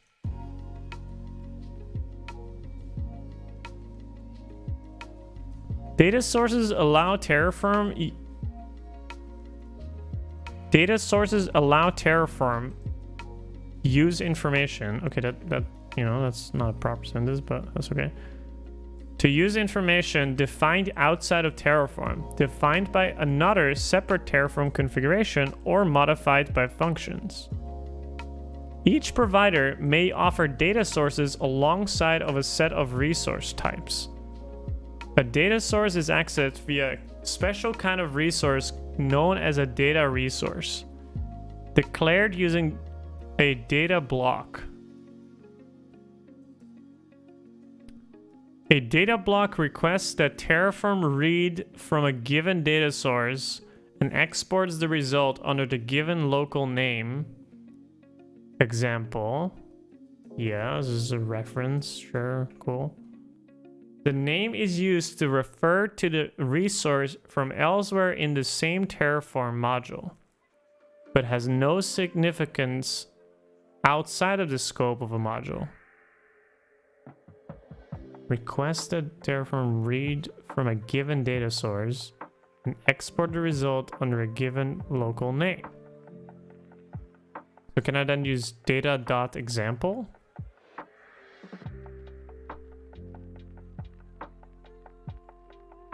The data source and name together serve as an identifier for a given resource, and so it must be unique within a module. Within a block body, a query constraints define a query. Within the block body are query constraints defined by the data source. Most arguments in his. Okay, yeah. So when would I use this? Find the latest MI that is tagged with the component web. Find me the latest. Okay, so this is just okay. Filter, most recent, true. Okay. What the fuck? What? Okay, interesting. Sure.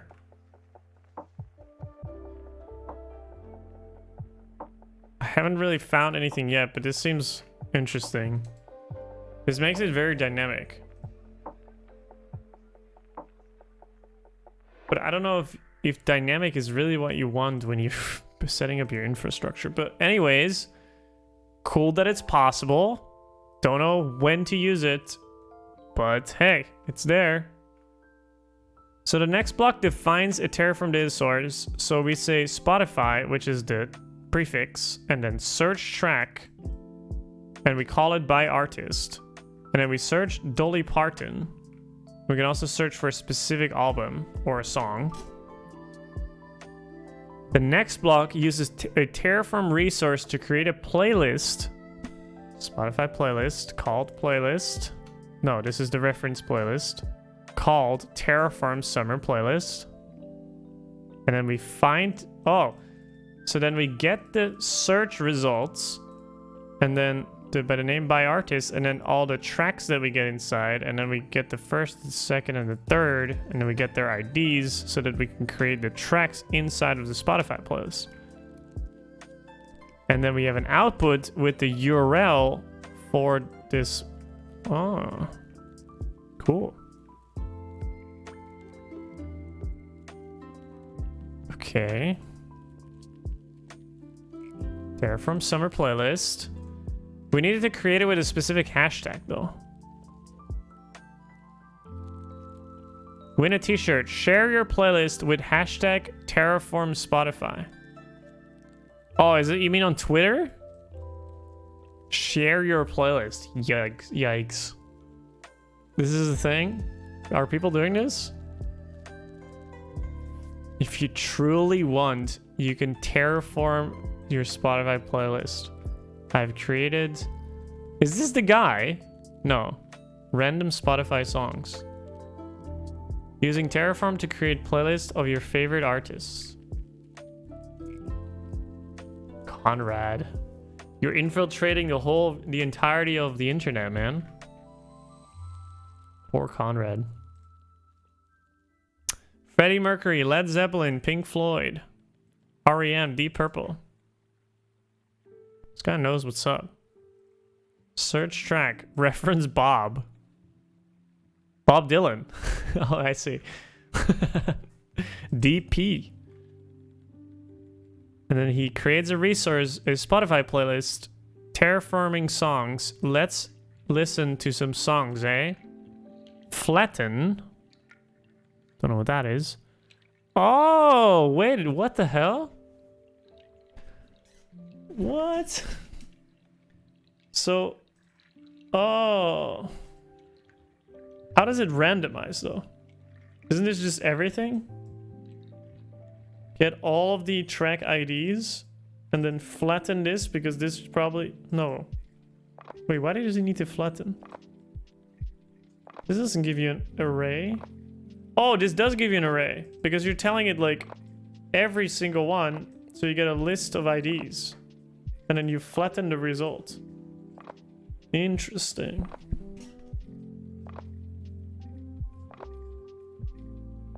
Sure, man, let's do it. Just gonna copy his main. Fuck the world. Okay, but he has to split up a little bit more. He has a Terraform variable sample, and then variables.tf, and then Terra is here with a description. Set this as the API key that the authorization proxy server outputs. And then we have provider, which is... Oh, interesting. Is this like how... Is this what people do? How does it know which one to load in first? I guess it made a dependency tree, right? That's what it said. Yeah. So main.tf is probably like what most people have as like their main file to do the work. And then you have a variables file with all your variables declared. And then probably also prefixed, just like the other one, to make sure that, you know, like, makes sense. And then provider just links all your providers and your resources. And then outputs are all of your outputs, perhaps.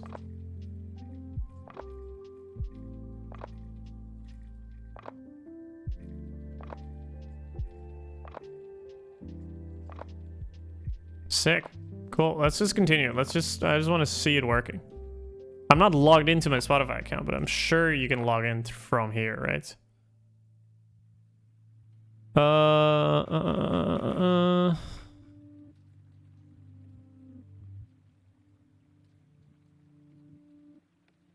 Let's just continue this, sure.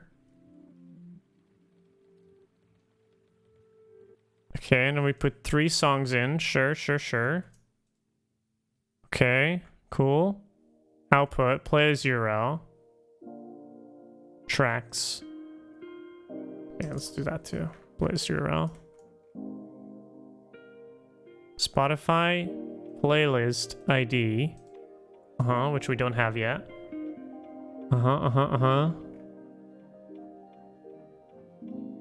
Yep. Install the Spotify provider. Okay, let's run this baby. Also hide this. Conrad Ludgate, my man. Pulling in all my data. What a bro.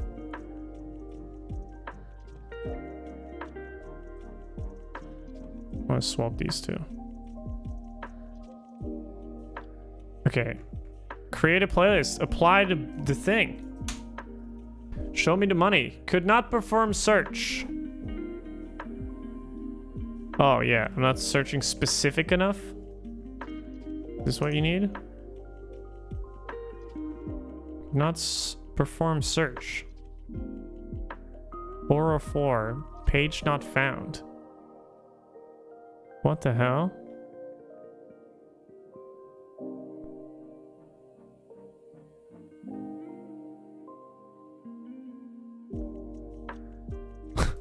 Well, this is working perfectly. How dare you? Fucking Conrad. How dare you? Okay, let's not specify a version. Okay. Is there a later version? We're using previous version from dependency lock. Okay. How about latest?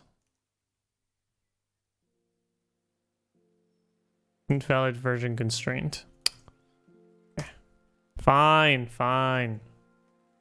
It's fine.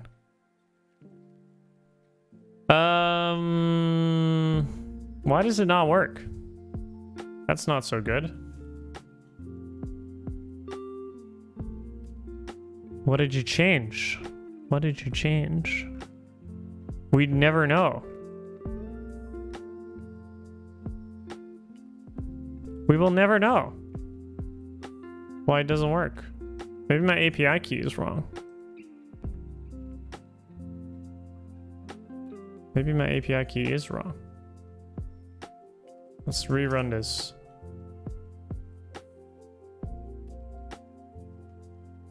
Authorization successful. API key. Boom. Bada bing, bada boom. Is this a new one? Chat, use this one now. We have a new one. I don't know how long they're valid for. Okay. Why can you not search? What if we search for dimension?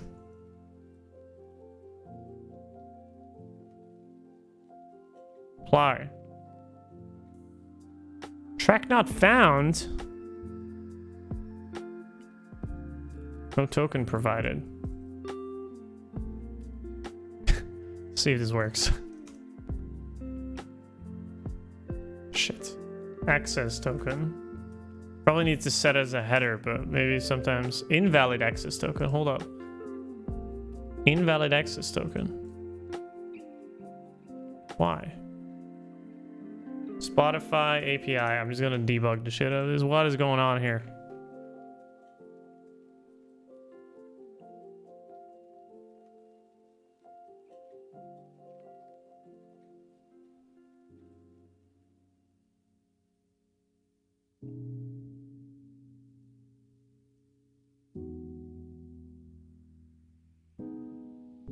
Yep. Sure. Yep. This is what we got. We authorized. Yep. Access token. Yeah, we need the access token. Why did we not get that? Like, we have an API key. I don't even know what this is.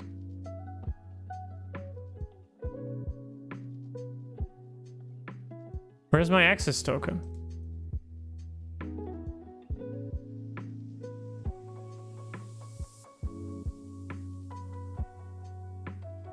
Or do we have a different flow? Hold up. Do we have a client credentials flow?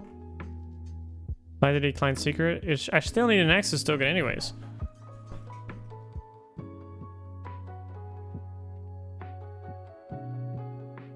I don't understand. I don't... What is this app even then? What does this app even do?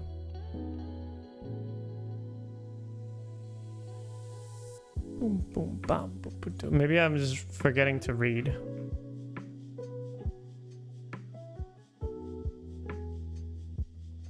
Find the terminal window where the Spotify authorization server is running and copy the API key from its output.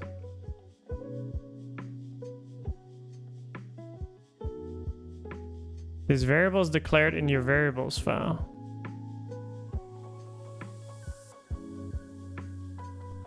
What? Oh, wait, we have it here.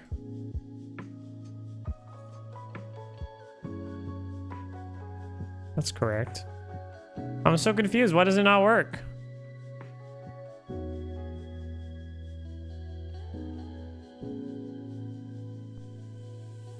Why does it not work? Why does it not work? Why you think it's not work? Actually, don't understand. We cannot connect with our current API, but how does it already have an API key if I haven't even done the auth? That's what I don't understand. The first time when we run this, it already had an access token before I even authorized it. Oh.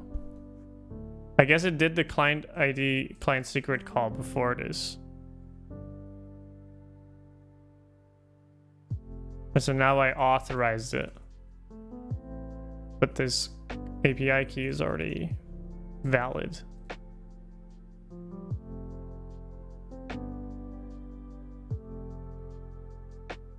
Maybe I need to delete this. Okay. Alright, chat, you have my API key again. Already had it 5 times by now. Break. Still doesn't work. Because the access token equals this does also not work. Valid access token. Well, we can do a request ourselves.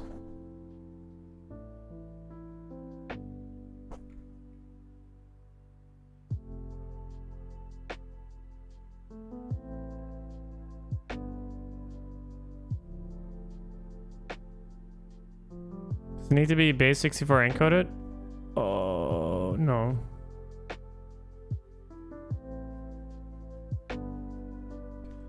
Nope.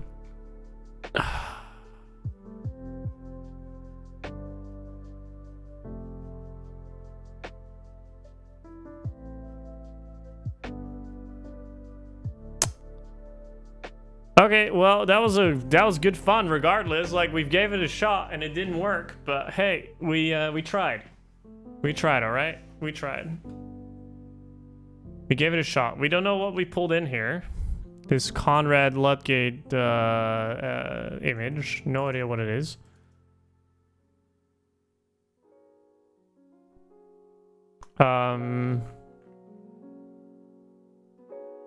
Good try though.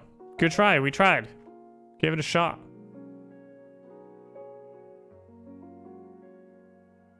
Conrad, my man. You failed me once again.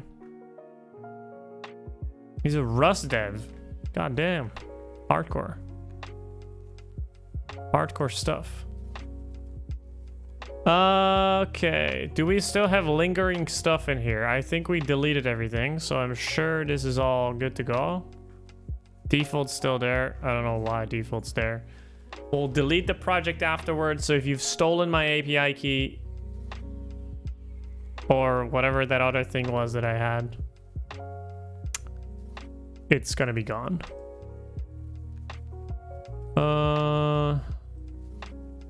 Cool, yeah, good. It was we tried, but hey. Early morning breeze by ID. Morning breeze by URL. Win a t-shirt. September 6th, submissions close. We will contact the 5 runners-up. LinkedIn. LinkedIn? Who does that? Wow. I want that t-shirt though, but I'm not gonna tweet. I'm not gonna tweet. I'm sorry. I'm not doing that. Query data sources tutorial.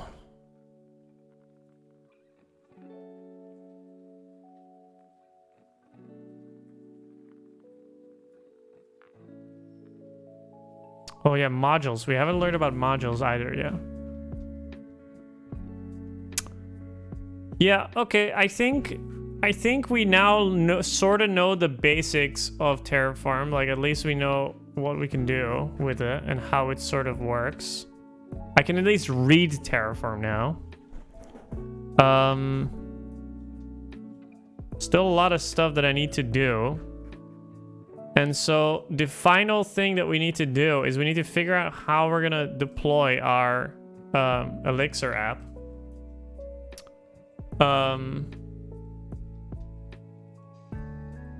And so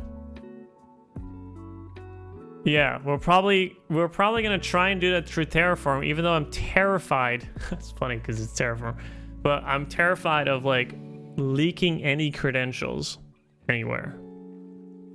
That's the terrifying thing with like doing DevOps on stream, is like kind of want to show the whole process and kind of want to show like what I'm doing, but like it's very hard to hide shit. You know, like there's IP addresses all over the place. There's like credentials everywhere. You need to log in somewhere, authenticate, authorize. Like, it's crazy shit. Create projects, accidentally show billing information, permissions, all that jazz. So I will think of a way to figure this out and figure out a way how I can make sure that we set this up. The nice thing is, though, is that considering that we're doing this infrastructure as code, in theory, I can create a throwaway account, create like access tokens and everything, accounts, whatever, projects, work on it on stream, destroy everything, and then in like outside of the stream, just reboot all the, you know, the shit, create it from scratch again, use on a different account, wipe the other account, and then we should be good again. So that could be one strategy, but at least I want to give you guys insights in a little bit about like, okay, how, if you were to go about this, like deploying this like an Elixir app, and you need to set up the infrastructure for it, and you're not using Heroku, or you're not using that other thing that you do, like Elixir deploy. Let's see, if I Google that, they probably get like, here, I think they have like this Elixir. No, isn't that an app? Isn't that like a, oh, it's also, yeah, this thing. This is what I meant. This is like a big thing. Like Devon Prod? Probably, yeah. This is like very tailored to Elixir stuff, but like I don't really I want to tie myself into like a provider. Also, I was looking at like European cloud providers, and there is many, but there's not that many like big ones. There is like a bunch, but there's not that many big ones. Because I was thinking, is it possible to host something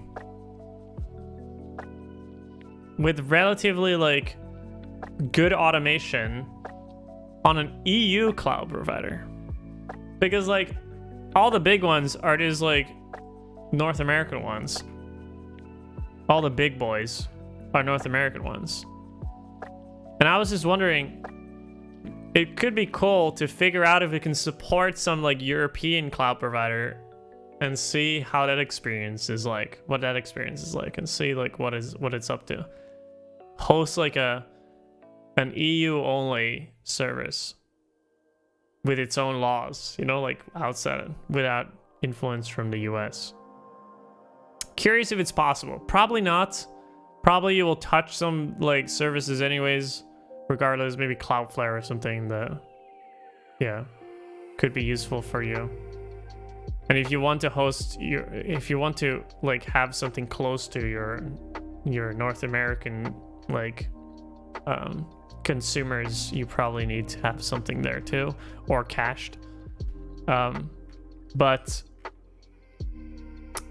I guess your main service could still be hosted somewhere. So that's like something I was looking into too. I was just curious how possible it is these days, because like all the documentation everywhere, like look at these are, none of these are EU based.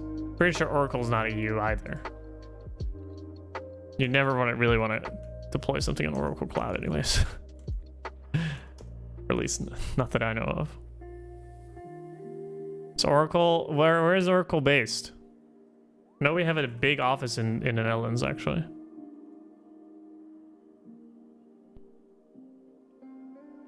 It is California. Headquarters Texas. Yeah, so all of the major cloud providers are all North American based. So maybe it could be cool. Maybe it could be cool for the EU to represent a little bit, you know? Get like our hands a little dirty into EU cloud providers. But we'll see. Anyways, thanks everybody for watching. If you haven't checked out my YouTube channel yet, I upload all of my Tech Wednesday streams to YouTube. So check it out, coding YouTube. it's just a dump of all my coding, like Tech Wednesdays streams. But maybe eventually we'll actually put out some like more tailored content, tutorials, all that stuff. I'm gonna be out though, because I just want to go head to bed because I got work tomorrow again. Hope everybody enjoyed watching this. I think next time, like I said, I think I will do some off-stream work to figure out how I can properly do a DevOps sort of stream while learning the ins and outs, and also make sure that I don't really leak anything without consequences, because the internet is not that forgiving. It will be very, very shit if like I show something and then my entire billing at the end of the month is like going through the roof because some guy just decided that it would be fun to, I don't know, spam some crazy machines. But we'll have to figure it out. That's just something I'll need to see. But I think it could be cool, and I think it could be useful because of the fact that there's only a lot of resources available for very big things. If you want to do like sort of follow the standard, it's either very basic or very advanced. Like if it's like very basic, it's just like App Engine or something. It's like Google Cloud App Engine. It's like, okay, just write an app manifest and then just deploy or something like that. But like if you need to do something remotely like more complicated, I also want to take a look if we can actually host an Elixir app with all of its like Elixir features and still have it maybe live on Kubernetes, because you know, like it's kind of like fighting one another. Like the Elixir app kind of wants to be long-lived and very stateful, and then Kubernetes is like on the other hand like, hey, yeah, if I don't like how this pod is performing, I'm just gonna kill it. So yo, goodbye. So I found some YouTube talk about like finding the best of both worlds and sharing state, and like when one pod dies, how to transfer that state to other things in an Elixir way, not just like spamming like a Redis instance and then just share the state there, and then when it dies you just like read it from another node and it's all good. So there's some exploring to do there. I think it's gonna be very interesting, and I think there's not a lot of content out there that really just shows how dirty this shit is. You know, like learning a new language, learning how to do DevOps, learning all these new tools, learning that shit is not pretty. You know, like it's like learning, falling, failing, just doing random shit, figuring it out, like all that stuff. And I think there's too many videos on YouTube that just show the prettiness of just like, hey, this is a tutorial and like this is how you properly do things. And I'm like, I don't even know why. I don't even know why yet. Why would you do it this pretty way? Like, can I just not smash this thing together in one ball of mud? Like, why is it good to do it that way and not this way? So hopefully that content is coming. For now though, I wish y'all a very good night. And yeah, if you're interested in the Tech Wednesdays or interested in like phone repairs, because that's like up next too, if we get the parts, check me out on Twitch every Wednesday for Tech Wednesday, or otherwise just check out the YouTube channel like I said. All right, see you guys later. Bye bye.